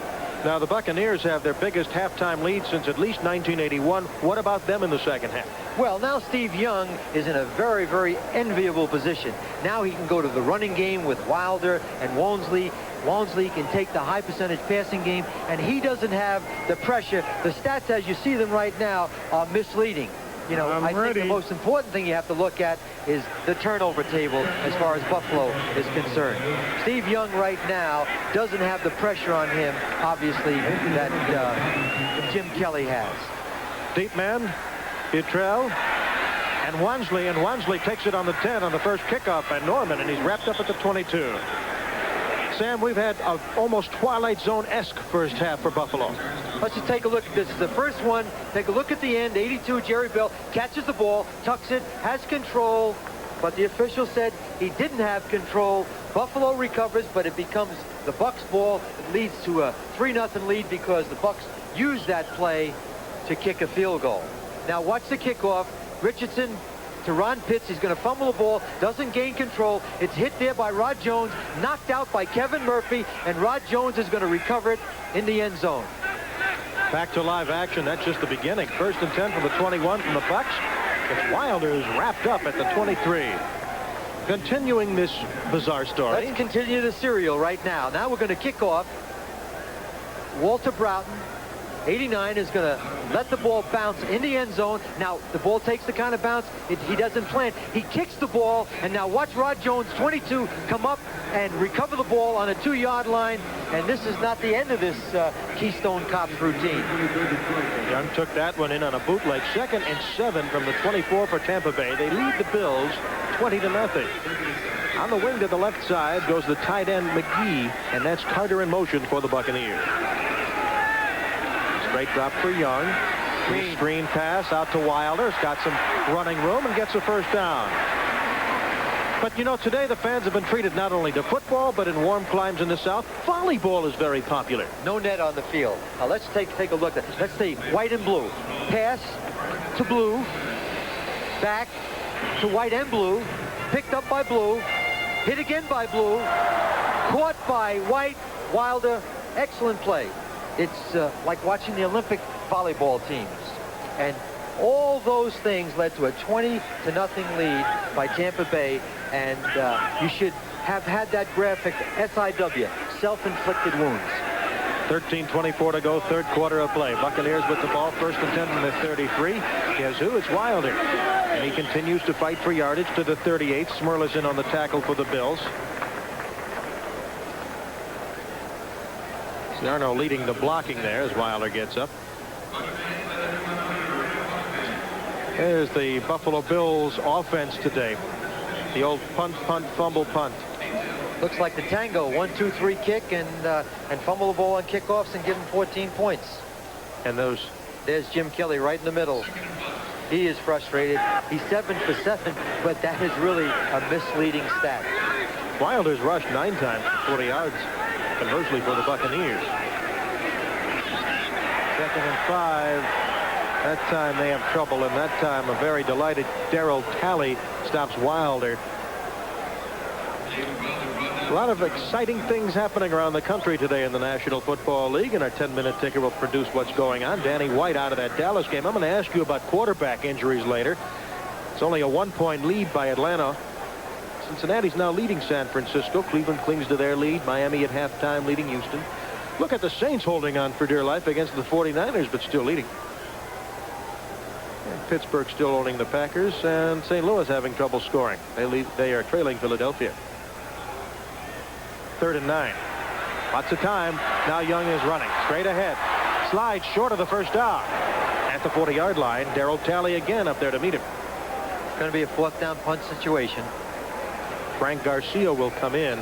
Darryl Talley fired up in the second half. Darryl Talley is from West Virginia, and he's a big play athlete. They just have not gotten the consistency out of Darryl Talley that they would like to have. They think he could be an outstanding outside linebacker in the NFL. Only one punt today for Garcia for 33 yards. Ron Pitts, who had that unfortunate fumble on the reverse on the kickoff for the Bills, is back to receive Garcia's kick. So far this year, Pitts has one return, 14 yards for the first-year man from UCLA. Garcia had a big rush on him. A penalty flag is thrown. Pitts takes the ball at the 25. Spins to the 30. I wonder what the flag is. Well, usually in a case like this, the receivers on the part of the Bucs leave too early. It's Jim Tunney right now waiting for the call. If it stands, it's a 35-yard punt with a 5-yard return. It's against the Bills, but it's not going to cause a change of possession. The gentleman with the cap on is Elijah Pitts, and he's the special team coach, and you know that he took more Gaviscon at the half than Hank Bullitt did. Of course, Elijah, member of those great Green Bay Packer teams under Lombardi. Post-possession foul. Number 45, 10 yards, first down. And they lose good field position. Well, the Buffalo Bills will try to set up with 11 minutes and 1 second to go in the third quarter as they trail the Buccaneers 20-0. Today's game is brought to you by Ford and your Ford dealer. Have you driven a Ford lately? By Old Milwaukee and Old Milwaukee Light. It doesn't get any better than this. And by MCI, communications for the next 100 years. There's the father-son combination of the Buffalo Bills, Elijah Pitts and Ron Pitts, and it hasn't been since the McKays, J.K. and John here at Tampa in the 70s that happened. Elijah Pitts was in the hospital all last week with a bleeding ulcer, and I'm sure this game today with those kickoffs that resulted in 14 points for the Bucs have not helped. Ronnie Harmon, the rookie first-round pick, takes that pass from Kelly and takes it to the 23-yard line before Bob Nelson made the tackle. A good springing block by Joe Devlin in his 143rd game for the Bills, 7th all-time on Buffalo. And a couple of notes, Bruce Smith will not return to the game. He hurt his knee on a sack earlier in the first half. That's going to be disappointing to the Bills. He left the game with 9 sacks. Only had 6.5 all last year. He's the best pass rusher they have. That's going to hurt them. On 2nd and 3 from their own 22, the Bills go to work again. Harmon was in motion. A draw play to Riddick, trying to go outside, fights forward, close to the first down. Right now, the biggest factor the Bills are dealing with, Steve, is the time.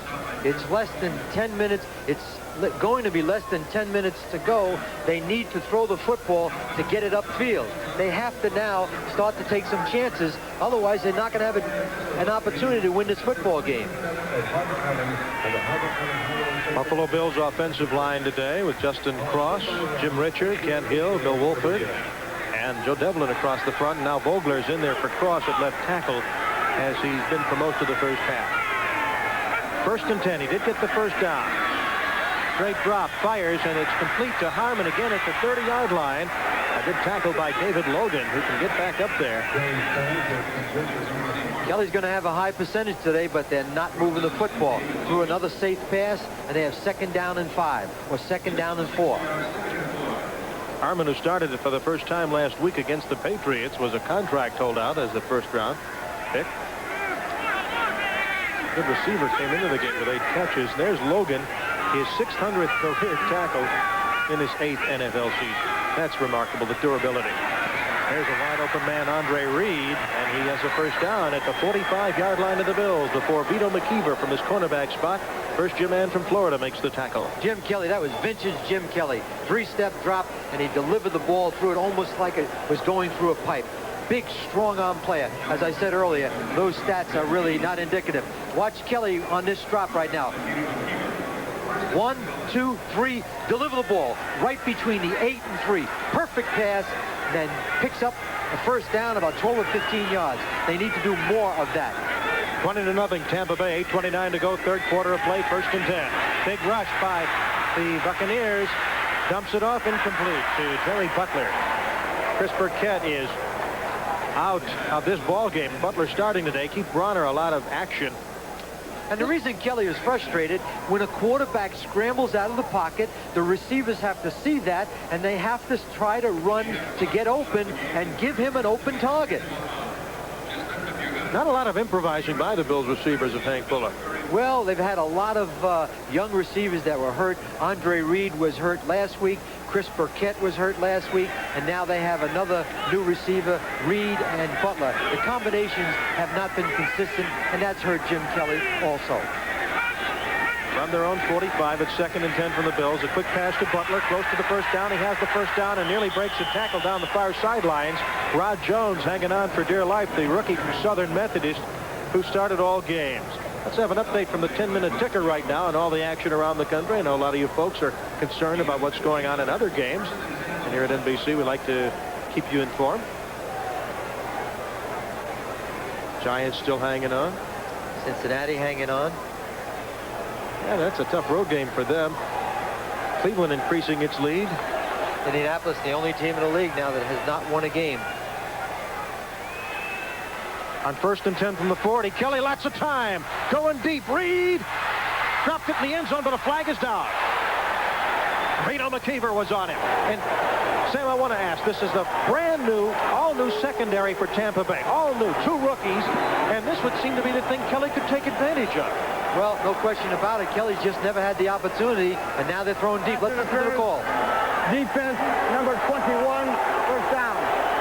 Vito McKeever, who replaced Jeremiah Castile, number 21. There's Andre Reed, 83. Let's take a look now as they run together. Now, 83 is running with McKeever, 21. Now, they both turn to the ball. Now, watch McKeever right now. See, he gets in front of him and pushes. Well, that's really close. What they're going to call right there is McKeever didn't turn his eyes back to the quarterback and did not give Andre Reed an opportunity to catch the ball. But again, that was a close call. And, of course, Buffalo has got to get on the board. Not a field goal, 7 points. That 35-yard penalty right there. Goal to go from the 5. Pitch out to Harmon, running left. Bringing the defense, and he's out of bounds at the 2. McKeever ran him out. McKeever's no stranger to Kelly. He played against him in the USFL. The difference between the USFL and the NFL is the type of athletes that are in the secondary and at linebacker. And although Jim Kelly had tremendous numbers, it's a different league, and that's hurt him more than anything else. Plus, the power of the pass rush. You know, there's only one defensive lineman that made it from the USFL to the NFL, and that's Reggie White at Philadelphia. 2nd and goal. They mark it on the 1 for the Bills, trying to break that goose egg and get on the board. Kelly, wide open, touchdown, Pete Metzelaar. 2nd touchdown of the season for him. Kelly has thrown his 10th touchdown pass of the year. He breaks the record of last year. I think they had 9 touchdown passes. He's already thrown 10 in the 9th game. And that's his favorite receiver. Watch Kelly right now. Play action pass. He's waiting for 88. He's waiting for 88. Waiting. He throws the ball a little bit behind because he was pressured. But Metzelaar makes an outstanding catch in the end zone. And now we have a football game. If he makes this extra point, it'll be 20-7. And again, a penalty was the result of the Bills' touchdown. Scott Norman, 16 of 17 for point after. It's good. 7:23 to go, third quarter of play. And the Bucs lead it now only 20-7. Pete Metzelaar was the leading receiver. He's a 6'7" target. Kelly likes to go to him, found him in the end zone, and now we have a football game. Sports has a November to remember when the beautiful shores of Maui lure the tour's great golfers. Lee Trevino, flamboyant Chichi Rodriguez, and the best in men's golf take on one of the world's toughest courses. The Isuzu Kapalua International makes it a November to remember on NBC. Welcome back to Tampa Stadium. Steve Grad and Sam Rutigliano with you. The Buffalo Bills have just gotten on the scoreboard. There's the man who Metzelaar, the redhead right in the middle. He's happy as Rodney Bellinger, 36, tries to get in the way. Get out of the way, Rodney. We're trying to get Pete's picture. The kickoff to Futrell from Norman on the 9-yard line. Straight ahead to the 25. Here's how they see it in the action. The ball is up. It's thrown behind Metzelas. He has to twist his body, loses concentration, and you can see that's an outstanding catch. He was going to his right, turned 180 degrees, kept his concentration, caught the football, hit the ground, and put Buffalo right back into this game. And there's the number of plays. 8 plays for 85 yards, and it was one of the better drives this year on the part of Jim Kelly.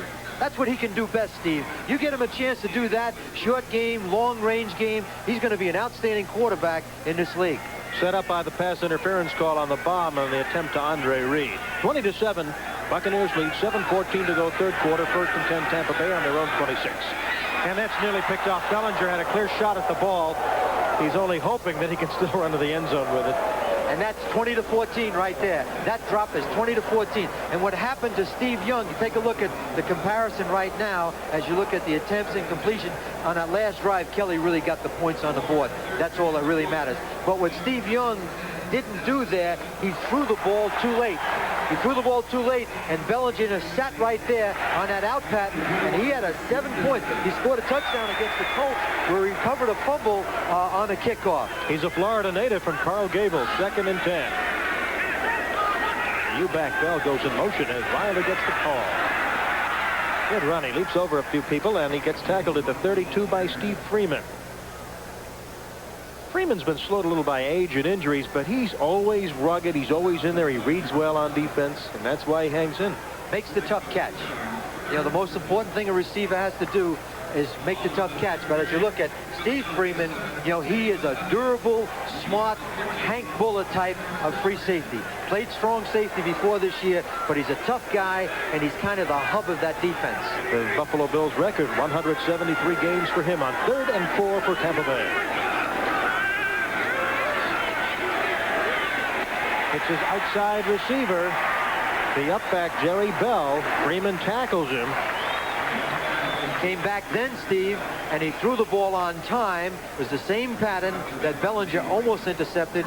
Steve Young set up right there, threw the ball on time. Now they have a first down. Let's take a look right now. The ball should be up as he comes out of his break. Now, zing it out there. Got a strong arm. That's the pattern that you judge quarterbacks on. And Freeman looks like he's involved in a wrestling match. And the reason for that, he knows that it's a 3rd down throw, and they're going to get a first down as a result of it. One more catch for Bell to become the 6th Buccaneer to receive 100 passes. 1st and 10 from the 41 for Tampa Bay. Big pressure from the linebacking core, and Young, who can avoid that thing, does. Good open field running, and he's hauled down across the 45 to the 43-yard line by Eugene Marr.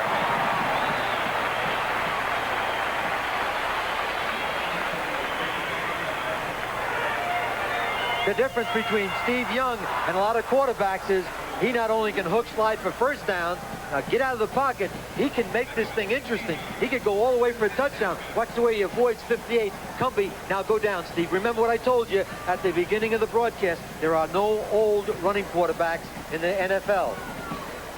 17 yards on that play gives him his total, as you see.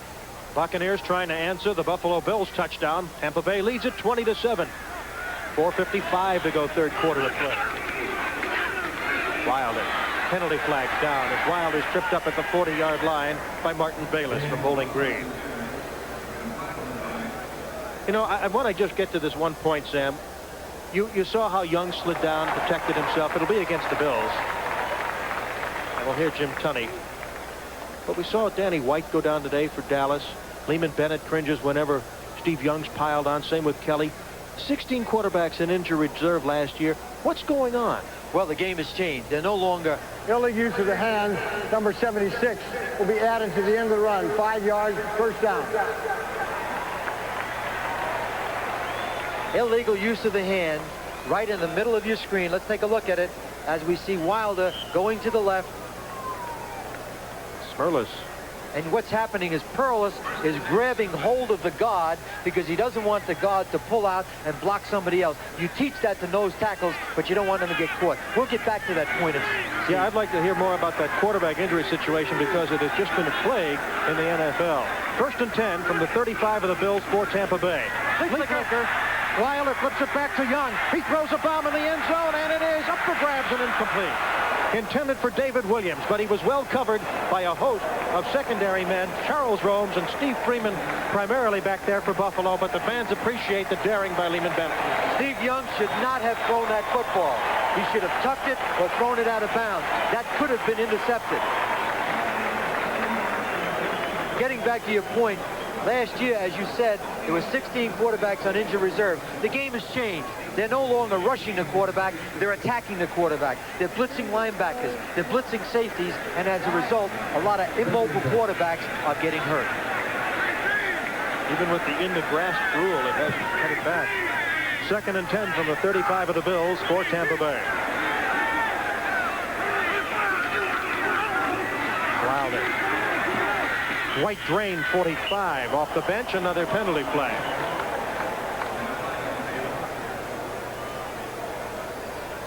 While we're waiting for the call on the penalty, let's update you on scores on our NBC 10-minute ticker.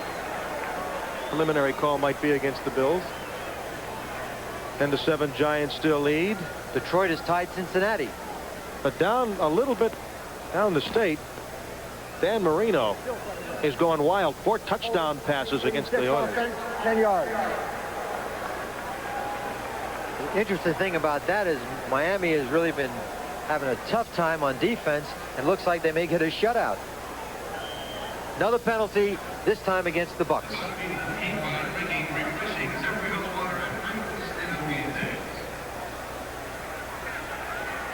So it'll be 2nd and 20 from the Buffalo 45 for Tampa Bay. Tampa Bay 7 penalties, 90 yards. Buffalo 9 penalties, 74 yards. Big pressure, ball loose, but there is a flag down. Offside on Fred Merlis, the nose tackle. Then if Buffalo recovers, it'll be nullified. We'll have to wait and see what the call is. Defense. Merlis jumped offside. Second time today he's anticipated the count. Second time he's been cut. What he's trying to do is disrupt the center. We see Hank Fuller on the sideline now. Offside. Defense. Watch 87 in motion now. Now watch Merlis right over the ball. Number 76. See, clearly jumps offside. But what Steve Young should have done right there is hold on to the ball. An experienced quarterback would have done that. Merlis has had his credentials.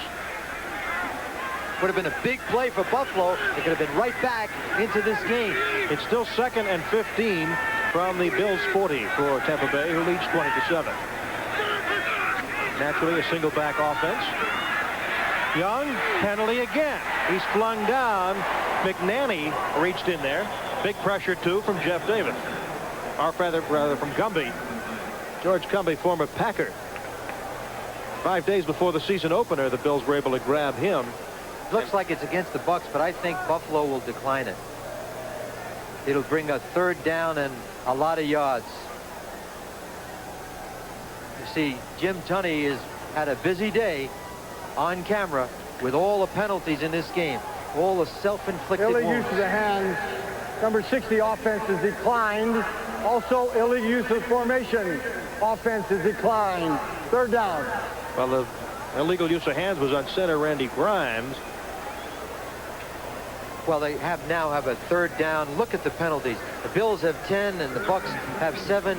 And I guess we've said this repeatedly. That's why they're involved in the 1-loss column where it is today. And most of the penalties come at inopportune times. 2 sacks by the Bills for minus 15 yards. You know, Grimes was called that time, but the offensive linemen don't get a lot of recognition. And he started 24 games at center after being a converted guard, did Grimes. They need to do something very conservative here right now. Maybe a screen or a run. While they're on the run, another flag.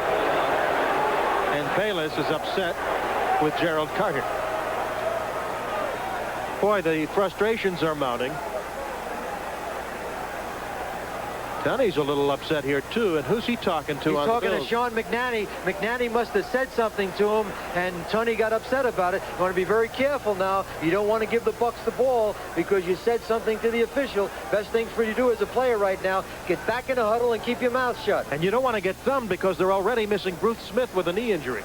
McNanny got thrown out of the Colts game early 2 weeks ago.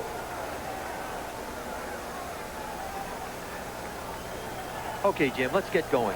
Illegal use of the hands. Offense is declined. 4th down. Garcia back to punt for Tampa Bay. There's McNanny getting off the field. Ron Pitts is back. 2 punts today for Garcia, 34 yards. They're getting short of defensive ends.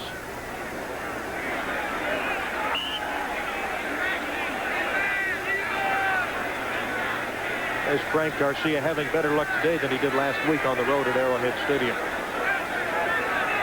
Another high snap. Big rush by the Bills. And he plants this one inside the 20, inside the 10, and it's going to be in the hole for the Bills as the Buccaneers down it on the 7-yard line.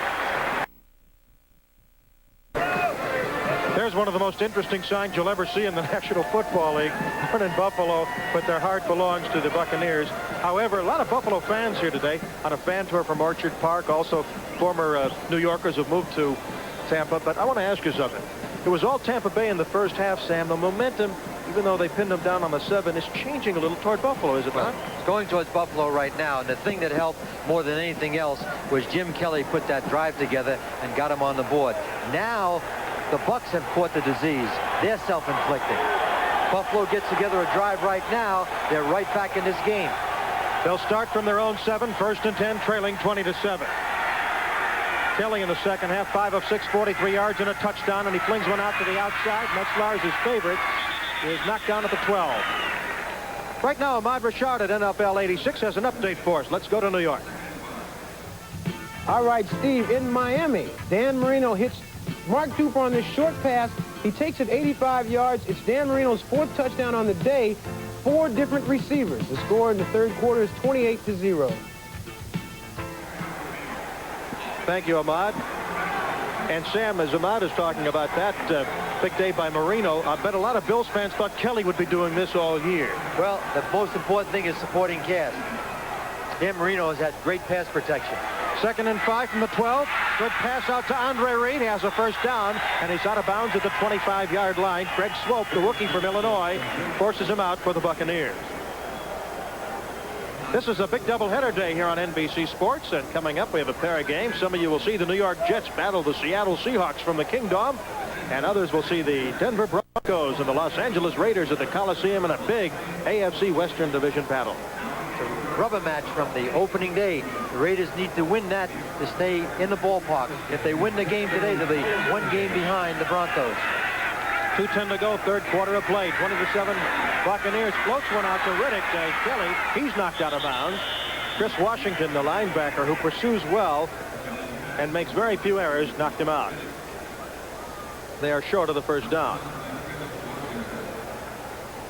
Kelly's going to the high percentage passing game right now, where the numbers are tremendously impressive. The most important thing, as I said earlier, was that drive. 15 for 16, 151 yards. He could have a tremendous day, but the important thing is put points on the board. And Hank Fuller knows right now the only thing that's important is points. 2nd and 6 from the 29 for the Bills. 2:04 to go, 3rd quarter. Big rush by Tampa Bay. Kelly dumps it off incomplete. And there was a break by Kelly for the Bills because the Buccaneers were coming. Craig Curry from the safety position. And what the blitz does, it breaks the rhythm of your pass offense. Now watch him come to the inside. Brantley, and now Curry is free, and that errant throw there was caused because of the rush, because if he would have hit 83, we'd had a big, big play.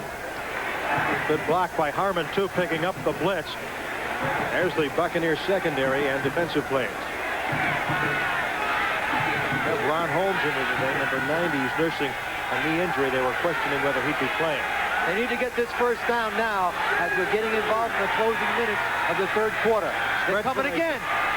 Swope again. He just unloads it, and he gets the first down on the completion to the tight end. It apparently was, or was that Reed getting up? Yes, it was Andre Reed. Rod Jones covering on the play. The coverage was too soft because of the blitz. You're going to have a blitz, you have to have tight coverage. Watch Curry, 31, go right in the middle. He's right on top of Kelly. Now the coverage from Rod Jones should be tight. See, and it was a hook pattern, and he allowed him to complete the pass. Now watch him. Look at that cushion of 5 yards. Just get right down there. See, Rod Jones, the rookie from SMU should have been right up there in real tight coverage. And Rod Jones is the fastest member of the Buccaneers. Another quick pass. This to Metzelaar, the tight end, up to the 48-yard line of the Bills. Stopping him, Vito McKeever getting his first start today with help from 58, Jeff Davis, veteran linebacker.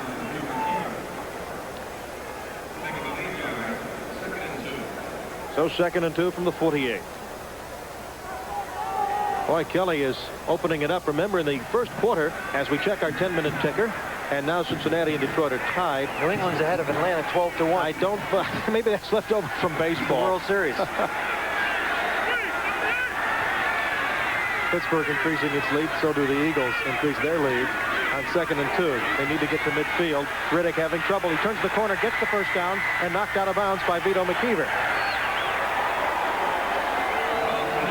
Early in the game, Buffalo was going strictly on the run, but they've opened it up. They've got a good flow right now, and Jim Kelly is very, very comfortable. We watch Lehman Bennett. He's getting a little frustrated right now because the Big Mo right now is definitely going towards Buffalo. They got a good drive going, which started inside the 10-yard line. And the Buccaneers have been plagued by penalties. They were least penalized team going into last week's game. They had 17 against Kansas City. They're mounting today, and it's hurting them. 34 seconds to go, third quarter, 20-7, Tampa Bay. Play action pass, Kelly in trouble, flings one back the other way on a screen, and it's Metzelaar with a convoy. First down now, across the 30, barreling his way to the 20. One man to beat it, Swope. He beats him, and it's a touchdown, Bills.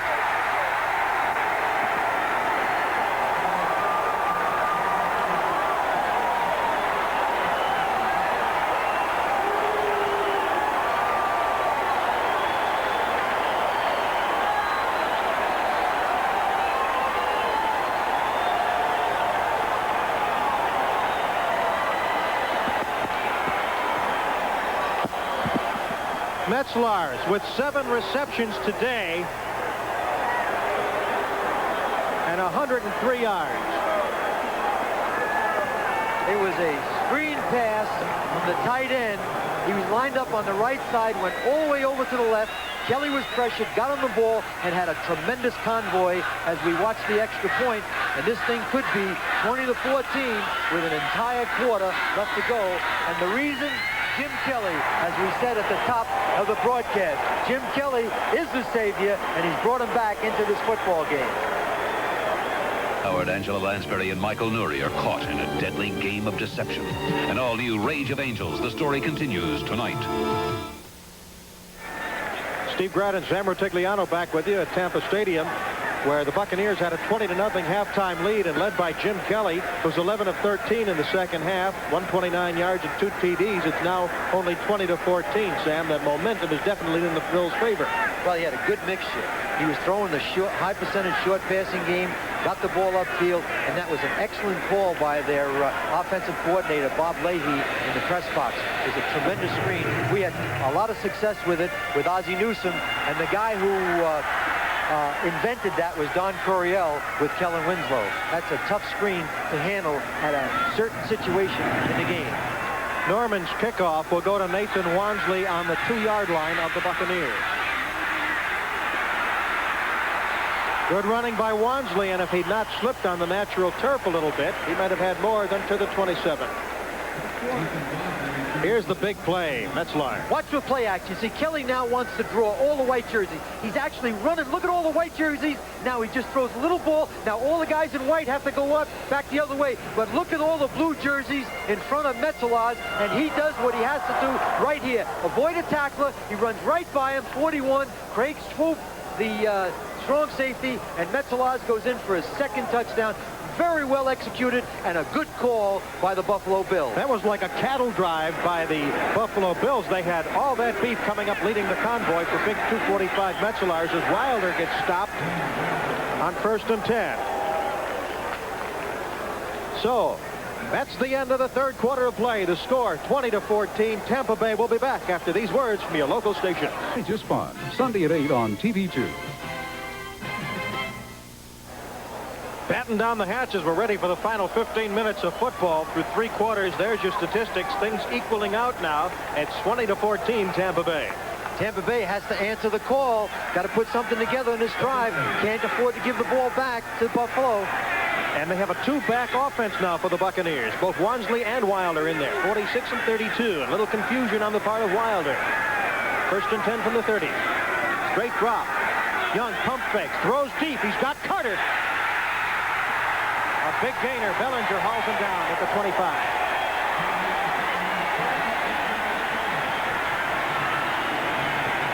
And there's the answer, Steve. 87, Gerald Carter on Rodney Bellinger. Now watch Bellinger bite. Stop, and there's where he bit the hook, and 87 is open, and they got a first down, and that's something that a corner can't do. He can never let good judgment be replaced by his imagination. And you see him pump and get the ball up. A corner cannot afford to make that mistake. As you see Bellinger recovering. Now they got a first down on the Bills' 25. And Carter is not noted for his speed, but he does adjust to the ball well. 2nd and 8. Rather, 1st and 10 now with Wansley getting the call.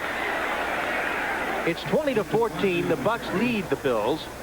Field goal, Steve, puts them up by 9 points, so they want to be very careful right here to make sure they get 3 points at least.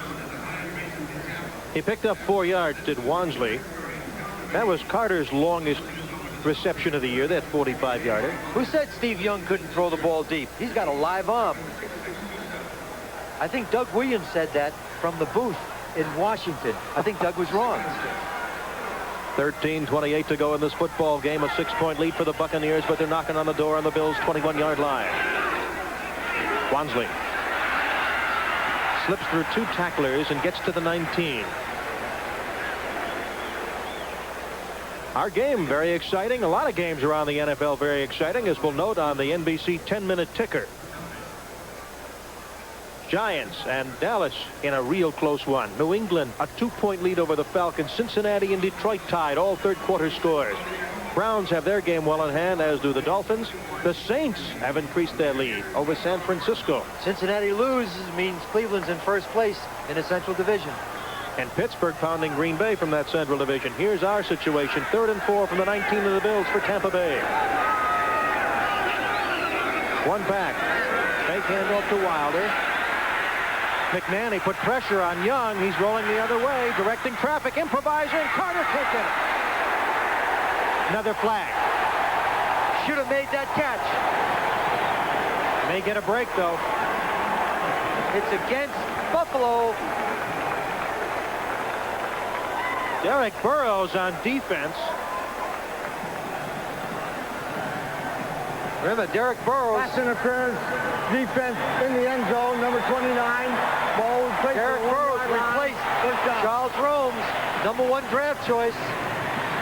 And he's upset because of where the ball is on the 1-yard line. Let's watch him. Young is running all over the place right now. Let's watch Burrows now at 87. See 29, he's got to turn his head. See, he doesn't turn his head, and he clearly prevents Gerald Carter from catching the football. All he had to do was run alongside him, turn his head towards the ball, and they would have never made that call. And we've had a lot of tough calls on pass interference today. I think that's a third crucial call in the game. From the 1-yard line, 1st and goal. You see it as the defense does as they set up. The goal line defense in for the Bills. Wilder leaps and is hit head on by a Mack truck. Eugene Marv was that Mack truck. But I'd be careful right now to watch Young. Play action pass, and they could have Young run with the ball. Take a look at this right now. As they try to go over the top, what they have to do is push the neutral zone back. Push the neutral zone back. Don't let anybody penetrate. Now Marv, 54, go up and boom, he knocks him right back into the backfield. See, what has to happen, Steve, you have to push the jump line, and Marv was on offense, but on defense. Derek Burrows is limping as we look into the defensive huddle of the Bills. Be very careful right now. Watch Steve Young on a goal line. He can be devastating because he can run those fakes and have the option run a pass because he can get into the end zone. What they're talking right now on the sideline as Lehman Bennett is trying to make that second down decision. Should they just go for it and give it to Wilder and be conservative? And that's Jack Patero, the defensive coordinator in red, talking to Hank Bullock. Like reminds me of Reykjavik, Regan and Gorbachev. From less than a yard out, Young plows through.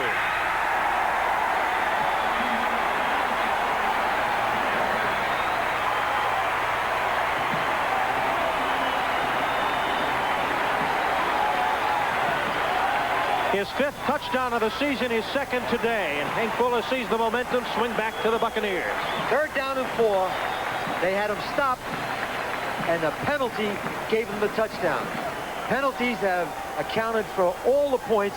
Steve Young right now is talking to Lehman Bennett. There must have been a mix-up, and he, as Clark Kent would do, jumped out of the phone booth and scored the touchdown himself. And Hank Fuller is not too happy. He doesn't share the same joy. Donald Igwe-Buike makes his first appearance in the second half. We got a flag, Steve, on the extra point.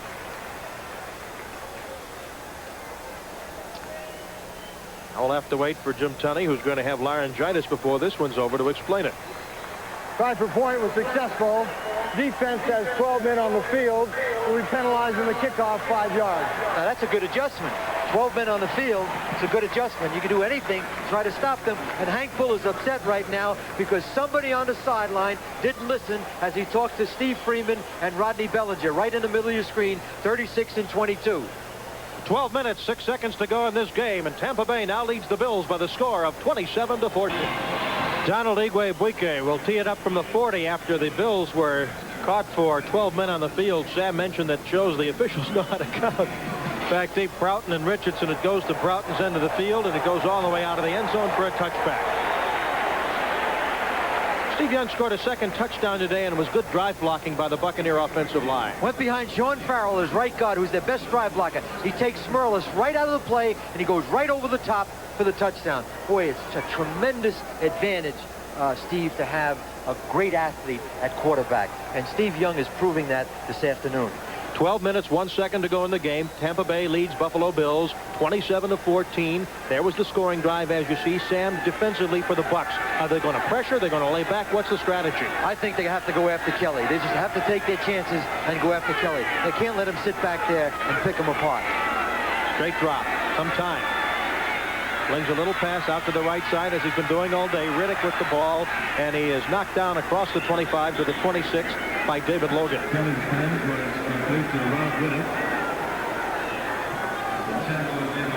Riddick, a good receiver, averaging 11 yards per catch. Time is running down in the early games in the NFL. And Cincinnati needs to beat Detroit to stay in the race. And they're doing just that by 7. That unusual New England score, 12-10 against the Falcons. New Orleans now 20-10 over the 49ers. Kelly has to run with that ball. Kelly has a first down to the 36-yard line of Buffalo. We have 2 outstanding young quarterbacks and 2 tremendous athletes. As Kelly is slapped Riddick on the head, I think Riddick was not in the place Kelly felt he would be. These 2 young men are going to be outstanding, and what they need to do, Steve, is just to get more and more experience. They need to see the defense a lot more clearly, and they won't be running as much as they do. 1st and 10 on the 36 of the Bills. There's Kelly's rushing today. It's 27-14. Tampa Bay leads.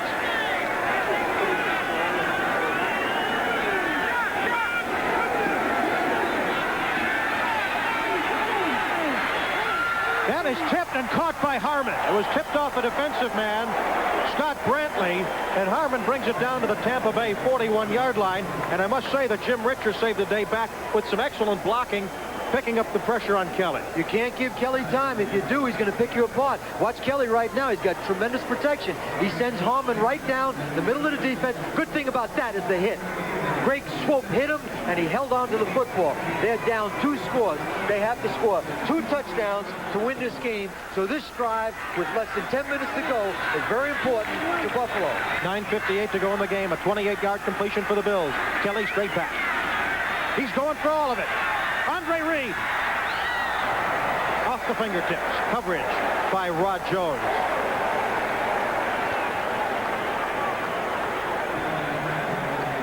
Andre Reed was hurt 2 weeks ago, did not play against New England, and it looks like it's the same injury as he's holding on to his knee. And Jim Kelly was a little disgusted because he did get his hands on that football. Let's watch 83 now as he's one-on-one with Rod Jones, the rookie. He's going up. Now let's watch Reed and his concentration. If it hits his hands, he should hold on to the football. And the ball really doesn't hit his hands, but I would prefer he run through the ball and not leave his feet. Andre Reed leaves the field. They've already lost Chris Burkett, who didn't even play in the game. Eric Richardson will replace him. And beyond the bridge and out over the Pacific, the Kapalua International Golf Tournament on Saturday, November 15th. The NBC Golf Tour swings into action. Join us as top stars from the PGA Tour are showcased in this Azusa Kapalua International Golf Tournament. Defending champ Marco Murray is scheduled to compete against a top field including Jack Nicklaus, Lee Trevino, and Ben Crenshaw. Final round coverage begins 3:30 Eastern Time.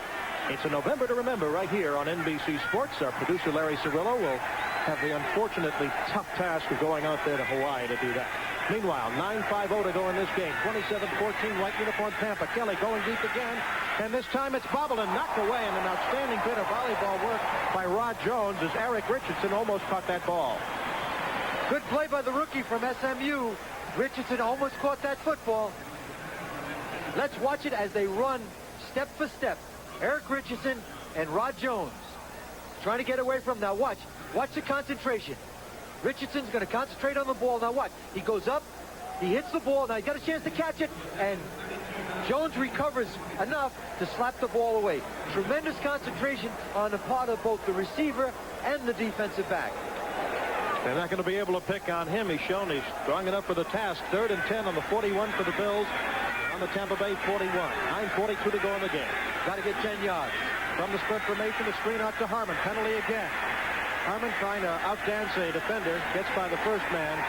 Knocked the second, and he's down at the 43. Craig Swope makes the tackle. If it's a penalty, I think that the Bucs, against Buffalo, I think the Bucs will take the play because it'll be 4th down and about 12 to go. He's busy today. Use of the hand, offense. Early use of hands, 51 is declined. 4th down. I'd like the Ann-Assen concession there at Hank Fuller's side because those penalties are just hurting.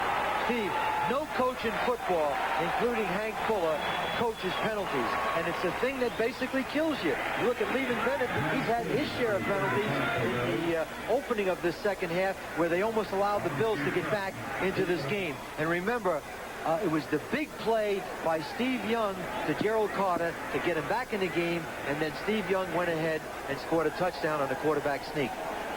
You saw that statistic about Kidd, who's punting inside the 20-yard line this year. One of those was today. Want to be careful right here because Kidd is a good athlete. He's the 3rd backup quarterback. They could try a fake right here. I don't think they'll do it, but the Bucs better be aware of something like that happening right now. He's out of Northwestern. Bobby Futrell back on his own 10 to receive it. This snap is picture perfect. Lots of time, no rush. He hangs it up. And Futrell makes the catch and does what a punter's return man is supposed to do. Protect that ball. Guard it with your life. We have 9 minutes, 14 seconds to go in this football game. Tampa Bay is hanging on to a 27-14 lead. No surprise. Norway's Greta Weitz is the winner for the 8th time. Greta Weitz of Norway, the winner in the women's They're division. hoping they'll win the second game this year. They're 1-7. They want to stop a 6-game home losing streak. Sam Rutigliano, from a coach's viewpoint, what has been the biggest play of the second half in this game? Well, the Bills had a chance to come back. 20-14, and Steve Young hit Gerald Carter on a big play, and then they worked their way down, and he went over for the quarterback sneak, which put him up 27-14. That, to me, was the big play. It showed that Steve Young could be in a critical situation in a game and take his team and come back, and probably, as a result, win this football game. He's looked poised today, no question about it. Kelly's looked good in the second half. 1st and 10 from the 14 of the Buccaneers. Wilder is stopped at the 15, maybe a pickup of 1. Eugene Marv making the stop as games that began at 1 o'clock Eastern are starting to tick down. We'll update you at the 10-minute ticker. New York has now pulled a 10-point lead ahead of Dallas and a 9-point New England lead over Atlanta, but Cincinnati and Detroit are tied in the 4th quarter. Cleveland is having no trouble with Indianapolis. Houston's on the board, but still trailing the Dolphins. And New Orleans up by 10 over the 49ers. Pittsburgh blasting Green Bay. The Eagles holding on to a shutout over the Cardinals. 2nd and 9. 27-14 Buccaneers. Pressure. Big pressure. He's going to slip out of the end zone. Being chased by Cumbie, and Cumbie knocks him out of bounds for a loss at the 6-yard line. You're not going to make it in this league. The best thing for Steve to have done on that particular play, if he doesn't have an open receiver, throw the ball away. See, right now, throw the ball away. You see, he runs the danger. If he gets caught in the end zone, he can put him back in the game. Now he's going to use his athletic ability to get to the sideline. But I'll tell you, you can get a knee on a situation like that. You got all that money invested in a young player like that. Throw the ball incomplete downfield. You got a 27-14 lead. When he gets older, he's going to get wiser. 3 sacks today by the Bills for a total loss of 22 yards to Tampa Bay. 3rd and 15. A draw. Wilder bounces off a defender and winds up back to about the 7-yard line. And the fans react with their displeasure. Martin Bayless among the tacklers. It was a good call, although it was conservative. It's a draw play. Watch 32 right now. Jerry Bell is 82, doesn't block anybody. Neither does McGee, 86, and he runs basically into his own man. Had he had a little bit of room, he might have run and given his punter a little bit more comfort. Now the punter, Garcia, has to kick the ball out of the end zone, and the Bills are going to go after him. Even though it's cloudy, it's dark shadows for any punter under his own goalpost. High snap. Here come the Bills. He gets it away, and Pitts will take it at about midfield. Lots of running room. Good return by Pitts. He might go. Only Garcia can stop him. He runs by Garcia. Touchdown, Buffalo.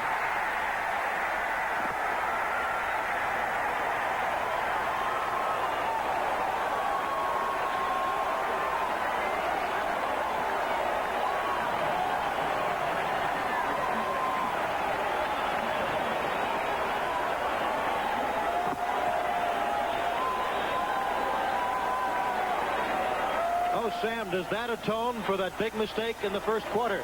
We ought to get that shot with Elijah Pitts and Ron Pitts now. That takes care and makes up for a lot of that mistake that he made on that reverse kickoff. And there's Hank Fuller, and there's Ron Pitts, 27. He's very happy, and the Bills are back in the game. The problem was the punter was kicking from the end zone, and Tampa wanted to be sure and protect them, and they didn't get anybody down to cover the punt returner. He put a move on Garcia, the only obstacle between him and the goal line, and made the touchdown. Norman for the point after.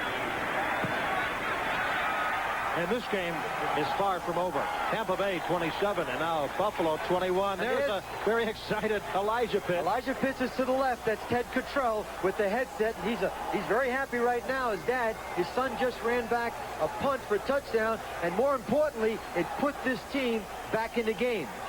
Let's watch Ron Pitts catch the football right now. Once he hits the crack, right there. Once you see a lane, right there, nobody touched him. Now he has to put a move on the kicker.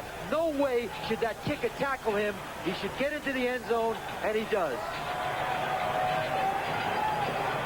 Sam, you made a good point when you said the Bucs were protecting the punter, and that left him so much room to get started.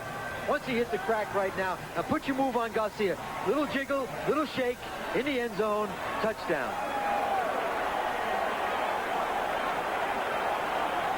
Look at the reaction by those Buffalo players.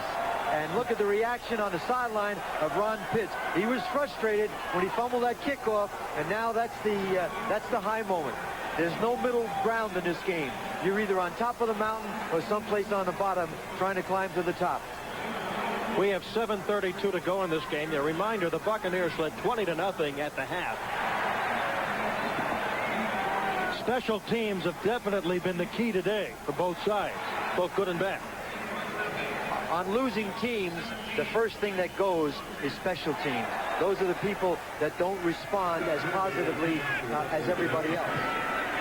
Dutrell and Wansley back deep. Dutrell on the 3 for the Buccaneers.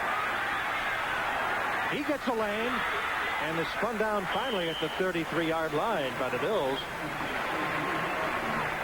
Ray Bentley and also Dwight Drain in on the tackle. This telecast is presented by the authority of the National Football League, and it's intended for the private use of our audience. Any rebroadcast or other use of this telecast without the express written consent of the Tampa Bay Buccaneers and the National Football League is prohibited. Steve Grad with Sam Rutigliano. Grad, you're with us. 7:21 to go in the fourth quarter. Tampa Bay leading the Buffalo Bills 27-21. Single back offense. He hasn't gone to his tight ends in this half too often. He has been struck down. Play action. Roll out left. Young completes a pass to number 84, Leonard Harris, who was only going to get emergency duty today. He has had hamstring problems all year. They did not expect him to play, and Martin Bayless stopped him on a key stop after that reception. And Steve, that was a tight fit. It's a bootleg. Wilder goes one way, Young comes the other way. But watch how tight this is. This thing could have been intercepted. Right there, it could have been intercepted. As a matter of fact, he thought he had the ball. I think it was either Derek Burrows, Charlie Romes. He thought he had the ball. Martin Bayless makes the tackle on the sideline, but Charlie Romes took his eyes off the football. He thought he had an interception. Third catch of the season for Harris. That was Wilder up. He's in the open. James Wilder. Tampa Bay touchdown.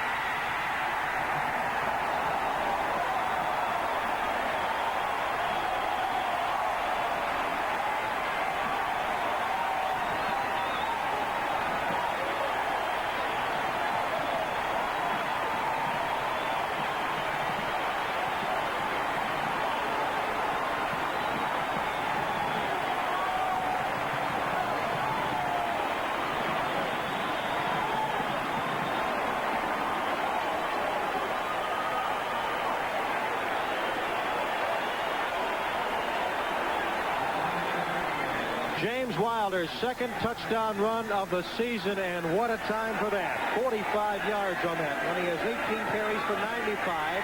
Igwebuike's extra point is good. And the Buccaneers lead the Bills now 34-21. Was there a defensive letdown or what?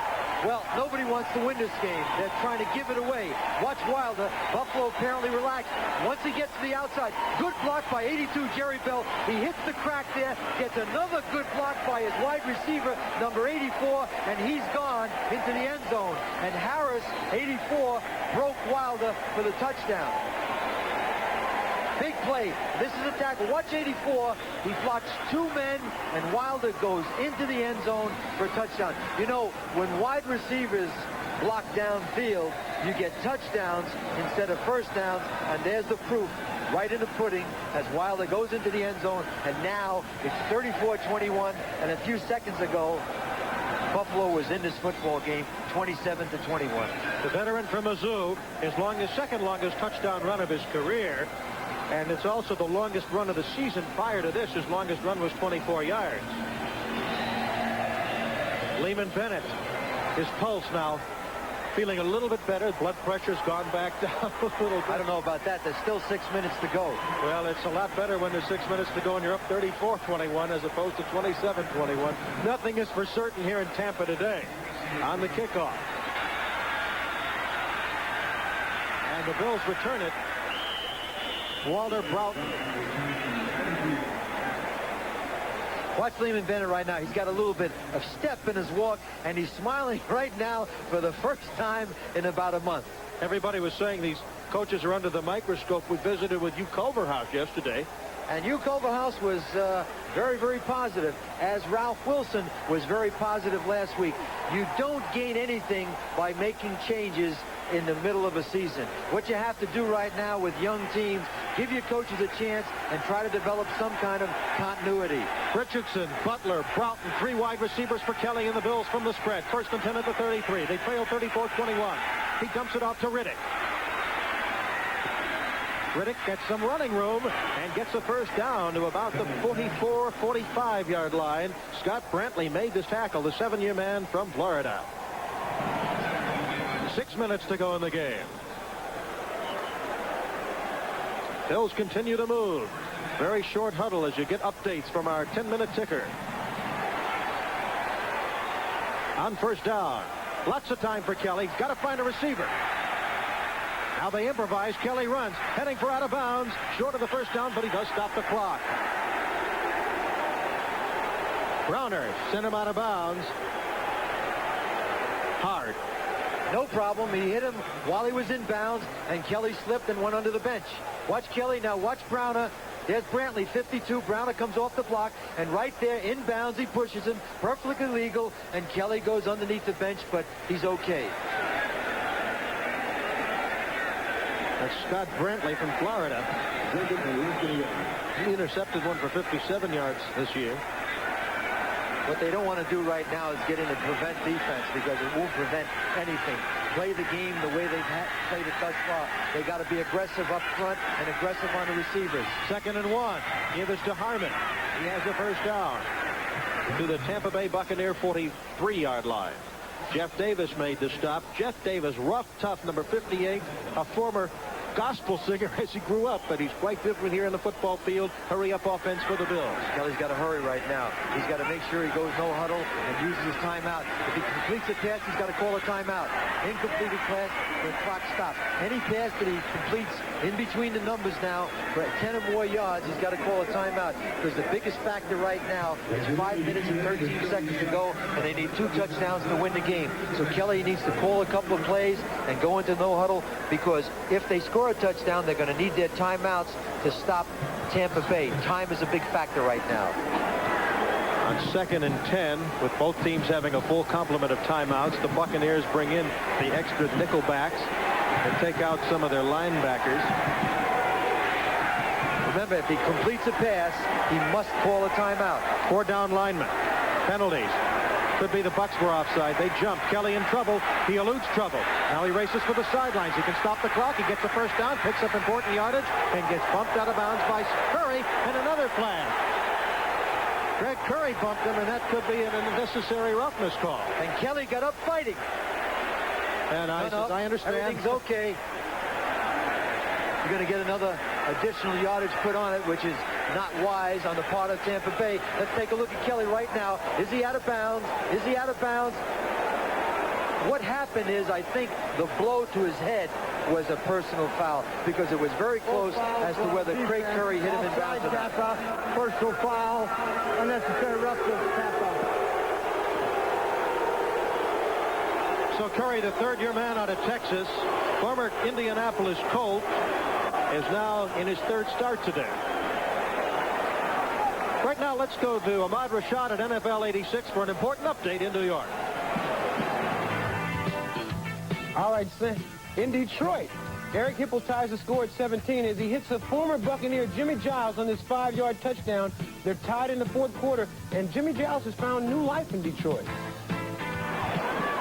Well, as Ahmad talks about Jimmy Giles making that touchdown for the Lions, Lehman Bennett said, no question Jimmy Giles is still a good player, but we can do just as well with McGee and some of the younger ones. Well, I think that at this point he wasn't winning, and so he wanted to go with younger players. Kelly needs to throw the ball in the end zone. They don't need to make a touchdown for a first down. 1st and 10 from the 12, loops it in the end zone, and it's broken up, intended for Butler, the veteran. He may have slipped a little as Vito McKeever was on the coverage for Tampa Bay.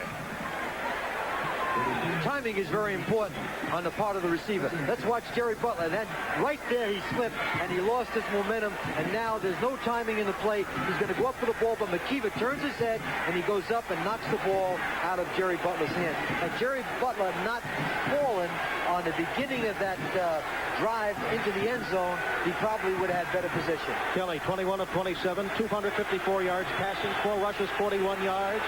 We have 4:56 to go in the game. Tampa Bay 34, Buffalo 21. Kelly with more flags, a touchdown, Richardson, but it could be called back. It will be called back.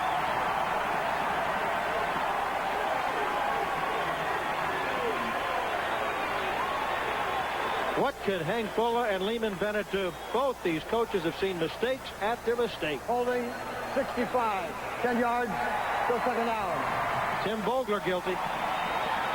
Tim Vogler was just put into the lineup this week when Ken Jones was left home due to a knee injury, and I'm sure Vogler feels just as bad as everybody else on that Buffalo sideline. But again, it could have been 34-28 with almost 5 minutes to go. They had a tremendous opportunity, and I don't know that Hank Fuller, and you can see the strain on his face right now as he nervously paces the sideline. I don't know what else he can do. A coach can't prevent players from holding after Kelly throws a touchdown pass.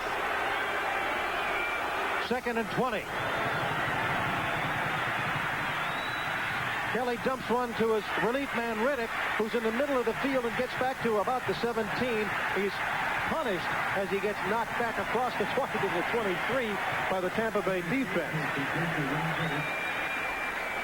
Kelly's got to throw the ball upfield. Those little passes, you can see Fuller on the sideline talked about his frustration, but he's not going to go for the field goal. He's got to get the ball upfield. He can't complete a 4 or 5 yard pass. He's got 3rd down now and almost 18 and 19 yards to go. He's got to get at least a 4th down and 4 to 6 to try to get a 1st down, which they can get on a 2-yard line and score on this drive. The game is over if they can't score on this drive.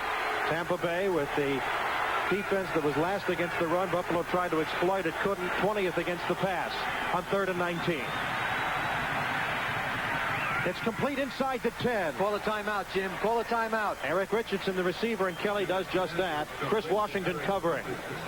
3:45, 44. Clock is going. I saw Kelly indicating he wanted one. Got a time-injured player on the field. And it stops at 3:41. Apparently 2 injured players because there's a Buccaneer and a Bill tangled up. Well, if they're tied together, it means the offensive lineman is holding the defensive lineman. Nope, it's a receiver. 82, Richardson. Kelly's got good protection, sets and throws the ball, and he hits Richardson right there. And you can see the player coming in from the outside. You can't get his number, but he's the Tampa Bay player that is hurt. Could be Chris Washington, who was in on the tackle, number 51. Yeah. Outside linebacker, Chris Washington, number 51. That's the player that's hurt on the field.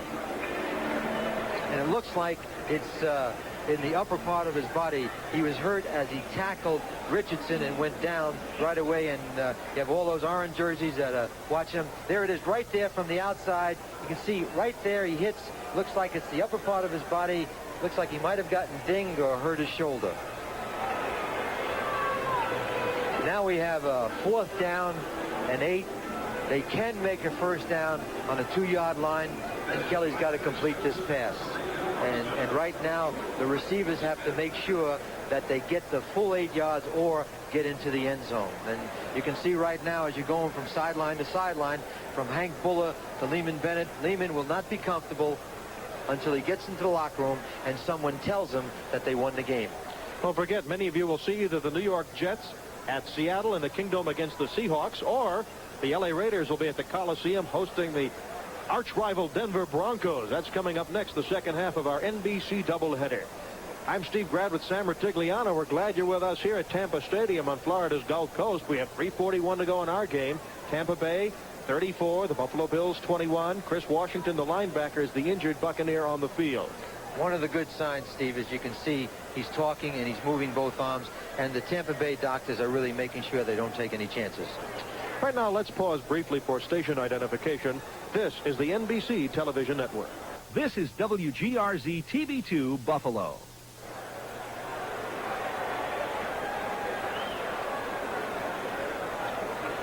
Again, 3:41 to go in this football game. The Buccaneers up 34-21. It has been one of the most wild games of the NFL season, be it because of good things happening or mistakes. In the second half, we've had a 49-yard punt return for a touchdown by Ron Pitts of Buffalo.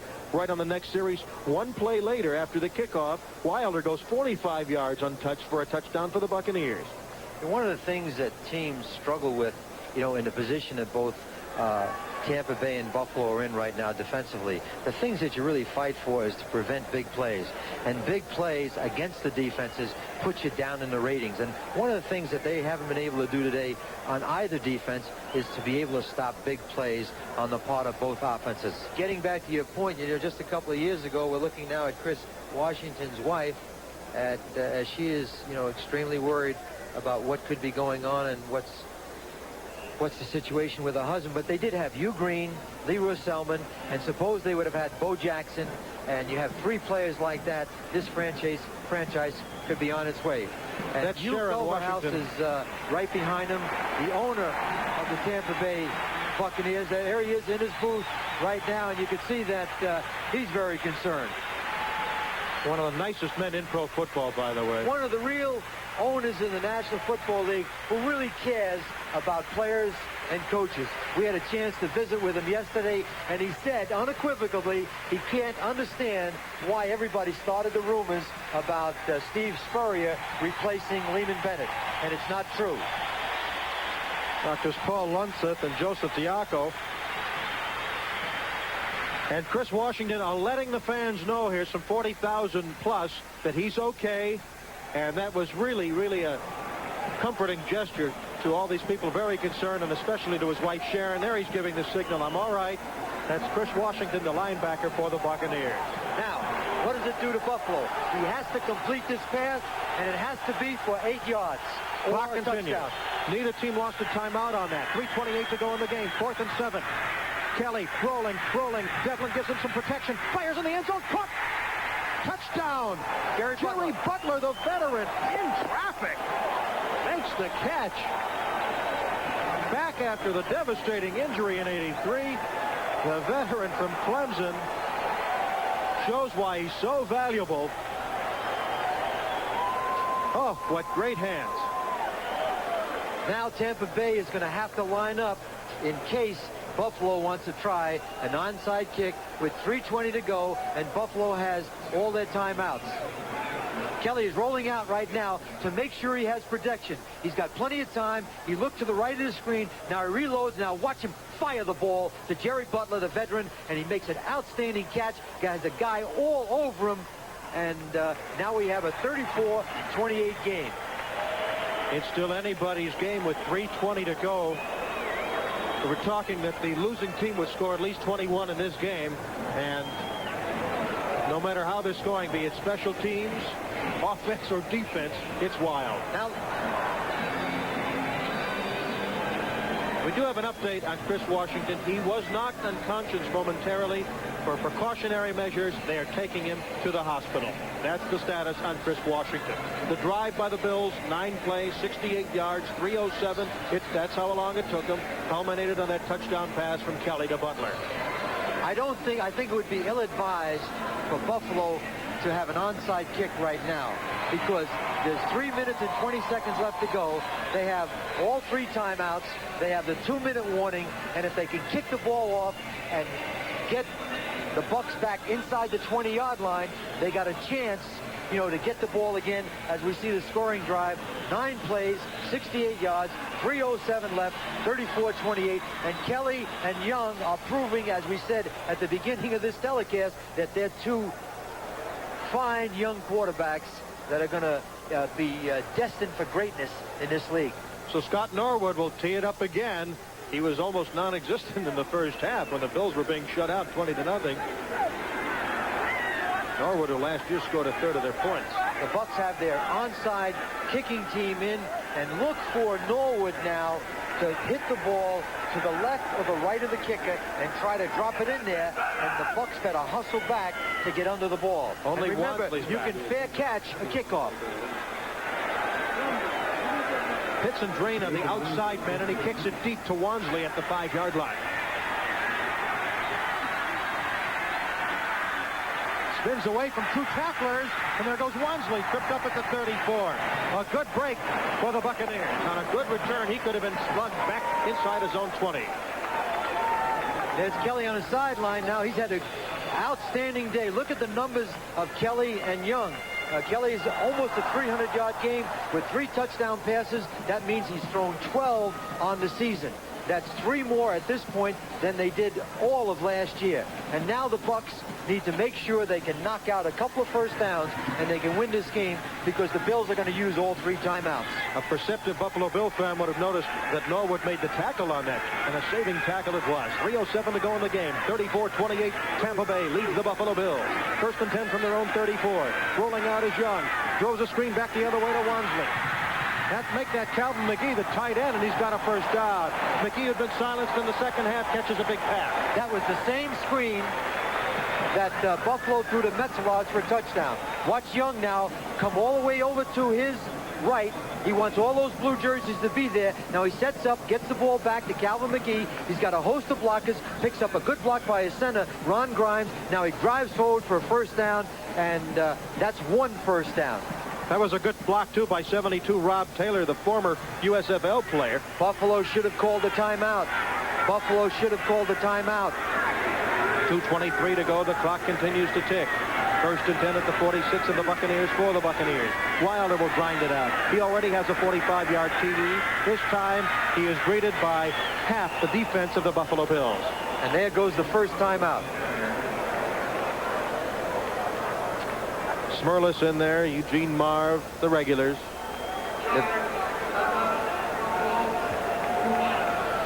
A lot more football coming your way here on NBC. You'll either see the New York Jets and the Seattle Seahawks. Will Gilbert be successful as the quarterback replacing Craig for Seattle? Or a vicious grudge match, the Los Angeles Raiders hosting the Denver Broncos, trying revenge from that opening loss at Mile High Stadium.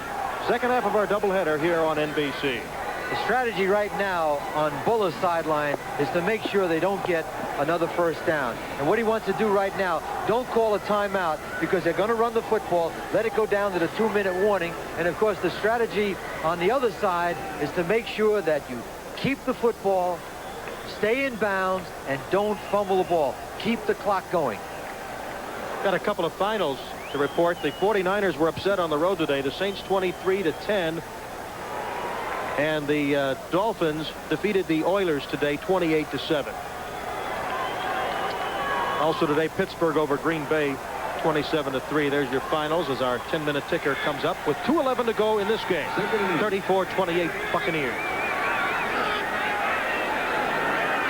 You back is Bell. Young to the air, flips it out to Wilder, beats Eugene Marv, gets into Buffalo territory, slips a tackle, and is finally hauled out of bounds by McNanny. One thing you have to say about Lehman Bennett and the offensive coordinator, Jimmy Ray, they have guts. Because what they're doing right now is what brought them this far. They're not sitting on the ball. They're giving Young and all his tools an opportunity to move the football. That was another key first down. Most importantly, the clock was running, but they got tremendous field position. Now they're on the plus side of the field. They got a chance now to knock a couple of first downs together, kick a field goal, and Buffalo's out of the game. All right, what can Hank and the boys do? They'll get the 2-minute warning anyway. That's a free timeout. They got to blitz. They got to blitz, and they got to take chances. They got to hope that they can cause a fumble. Penalties. Wilder stopped for a loss. 1:57 to go, but there is a flag on the play. It would have stopped anyway for the 2-minute warning. The way these two teams are playing, nothing is safe. Illegal motion, offense.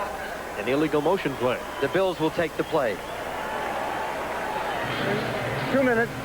We now have the 2-minute warning with 1:57 to go in the game. Stay with us. Tampa Bay leads Buffalo 34-28.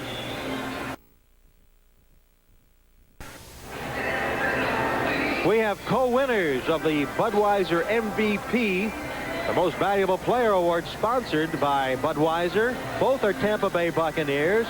Steve Young, number 8, the quarterback, and James Wilder, 32, the running back, from the Tampa Bay Buccaneers. Of course, this, the Bills might make something spectacular, but with 1:57 to go, Budweiser will make a contribution to the United Way on behalf of our MVPs selected in today's games. Wilder at 20 rushes, 97 yards, 3 receptions, 43 yards. He had that big 45-yard touchdown run. Young, 13 of 22 passing, 187 yards. He has a couple of touchdowns and has been very, very poised today, Sam. Interesting right now, Steve, with a 2nd down and 9, what they're going to do. I think they're going to put Young on the move and throw the ball again to try to get another 1st down. The game is not over. Buffalo has a chance.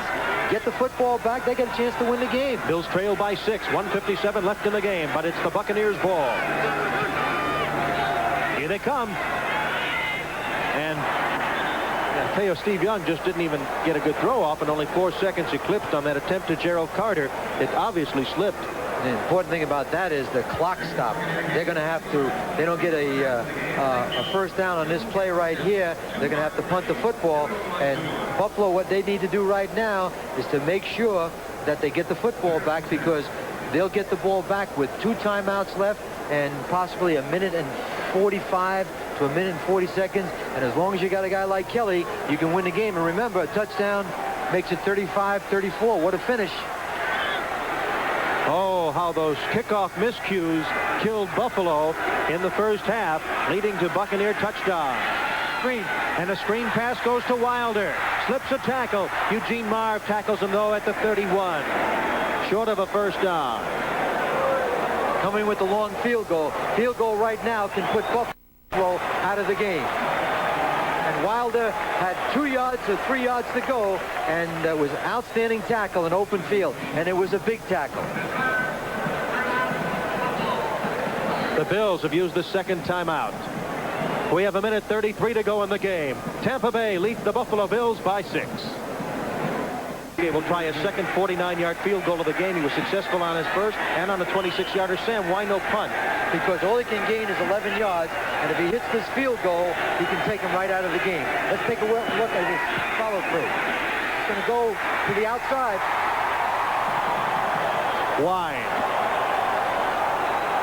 1:28 for the Bills. It's a good call, because all he could have gained was 11 yards, and he had a chance to take Buffalo out of the game. As we look at Iggy, let's take a look at the 2 coaches now, because one could be buried, and that's Buller. Let's watch Buller right now, because if it's no good, it's no good, it's no good. They got a chance. He's happy, and Lehman Bennett now got to sweat for another 1:28 seconds. Donald Igwe-Buike, however, has kicked 2 others today, including a 49-yarder. When he was at Clemson and first started kicking, he didn't even know what football was about. He had to ask, is it an extra point, a kickoff, or what? Important thing right now, Steve, is that Buffalo only has 1 timeout. If they complete a deep pass, they have to call a timeout. And it looks like Tampa Bay is going to go to a 3-man line. Screen pass to Riddick. And Riddick across the 30, trying to get out of bounds, and he does. Stopping the clock at 1:21. 3 wide receivers out there, Butler, Richardson, Broughton. It's 34-28 Buccaneers. What Kelly's trying to do right now is try to move the football on the Bucs side of the field. Get the ball somewhere around the 40 or 45, and then he can make about 4 throws into the end zone. And timeouts are so important right now, because if they do complete a pass, they have to call a timeout. From that point on, they have to go to a no-huddle offense. Double wide receivers to the right, Butler and Richardson. Another screen to Riddick. Got to get out of bounds. He gets some running room, gets the 1st down. No huddle, Jim. No huddle or call a timeout. Tyrone Keys. No huddle or call a timeout. See, the ball was complete way on the sideline. They should have called the timeout. Look at that clock running off. They're going to lose about 18 to 25 seconds. You see, it took so much time to get 11 men in place. Under a minute. Broughton and Richardson on the near side. Kelly, straight drop. Flushed out of the pocket, and he almost gets one to Harmon. The clock will stop. Oh, man, Ron Holmes with tremendous pressure. By Tyrone Keys, number 98. And Holmes, boy, the 2 of them have just come all out on a 3-man rush. And now Keith Browner, slow getting up. Watch Kelly now is in a shotgun. He's trying to find somebody, but they're just rushing 3 people. Now watch Tyrone Keys right from the back. Kelly shows a lot of strength and almost catches the ball. As a matter of fact, it was better for Harmon to drop that ball, because they can't stop the clock. 47 seconds left in the game. The Bills trail by 6. Kelly a long drop. Throwing left side. Butler catches it. It's deflected. Butler with the ball. Has to beat a man. To the 20, to 15. Hauled down at the 8. Fumbles the ball, but the play is dead. The ground cannot cause a fumble. Fuller wants a timeout.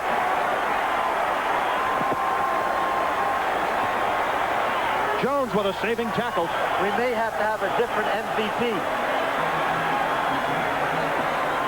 There were 3 people that are caught. They're coming in for the interception.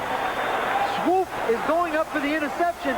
Tremendous concentration on the part of Jerry Butler. He slips another tackle by Greg Curry, and now Kevin Murphy is chasing him, and Kevin Murphy, 59, grabbed him by that left ankle and brought him down. Let's look at the coaches. Watch Fuller now. He's a cheerleader. He's a cheerleader. There's Ted Cottrell with the hat on to the left, and they got a first down. Can you believe it? On the 8-yard line.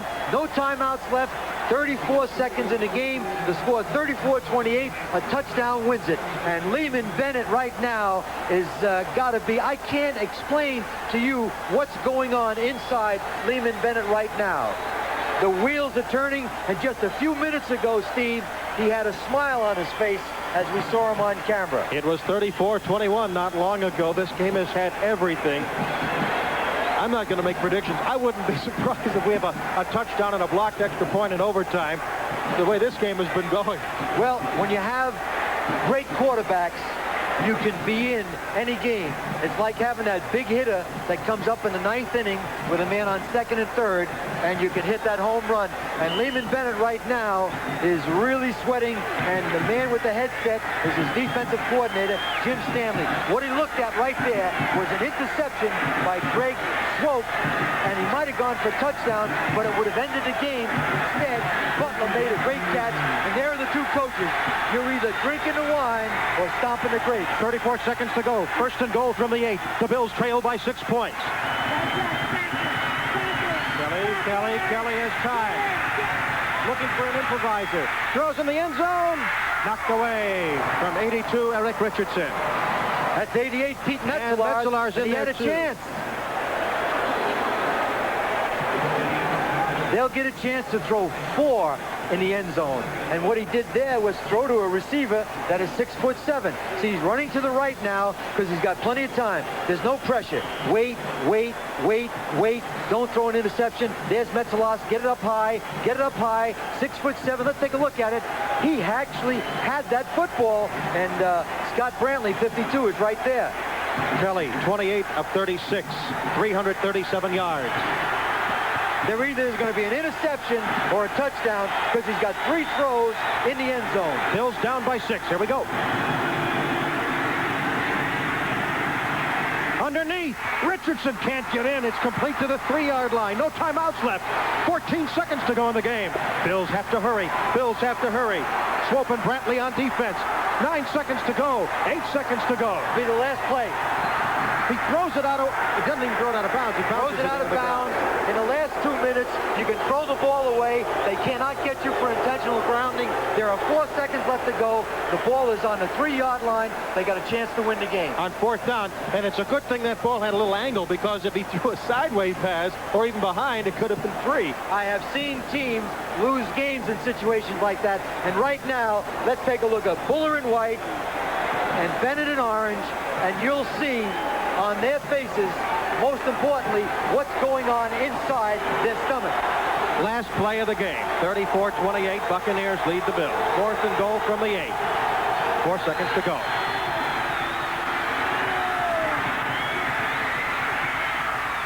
Bucks win. Incomplete.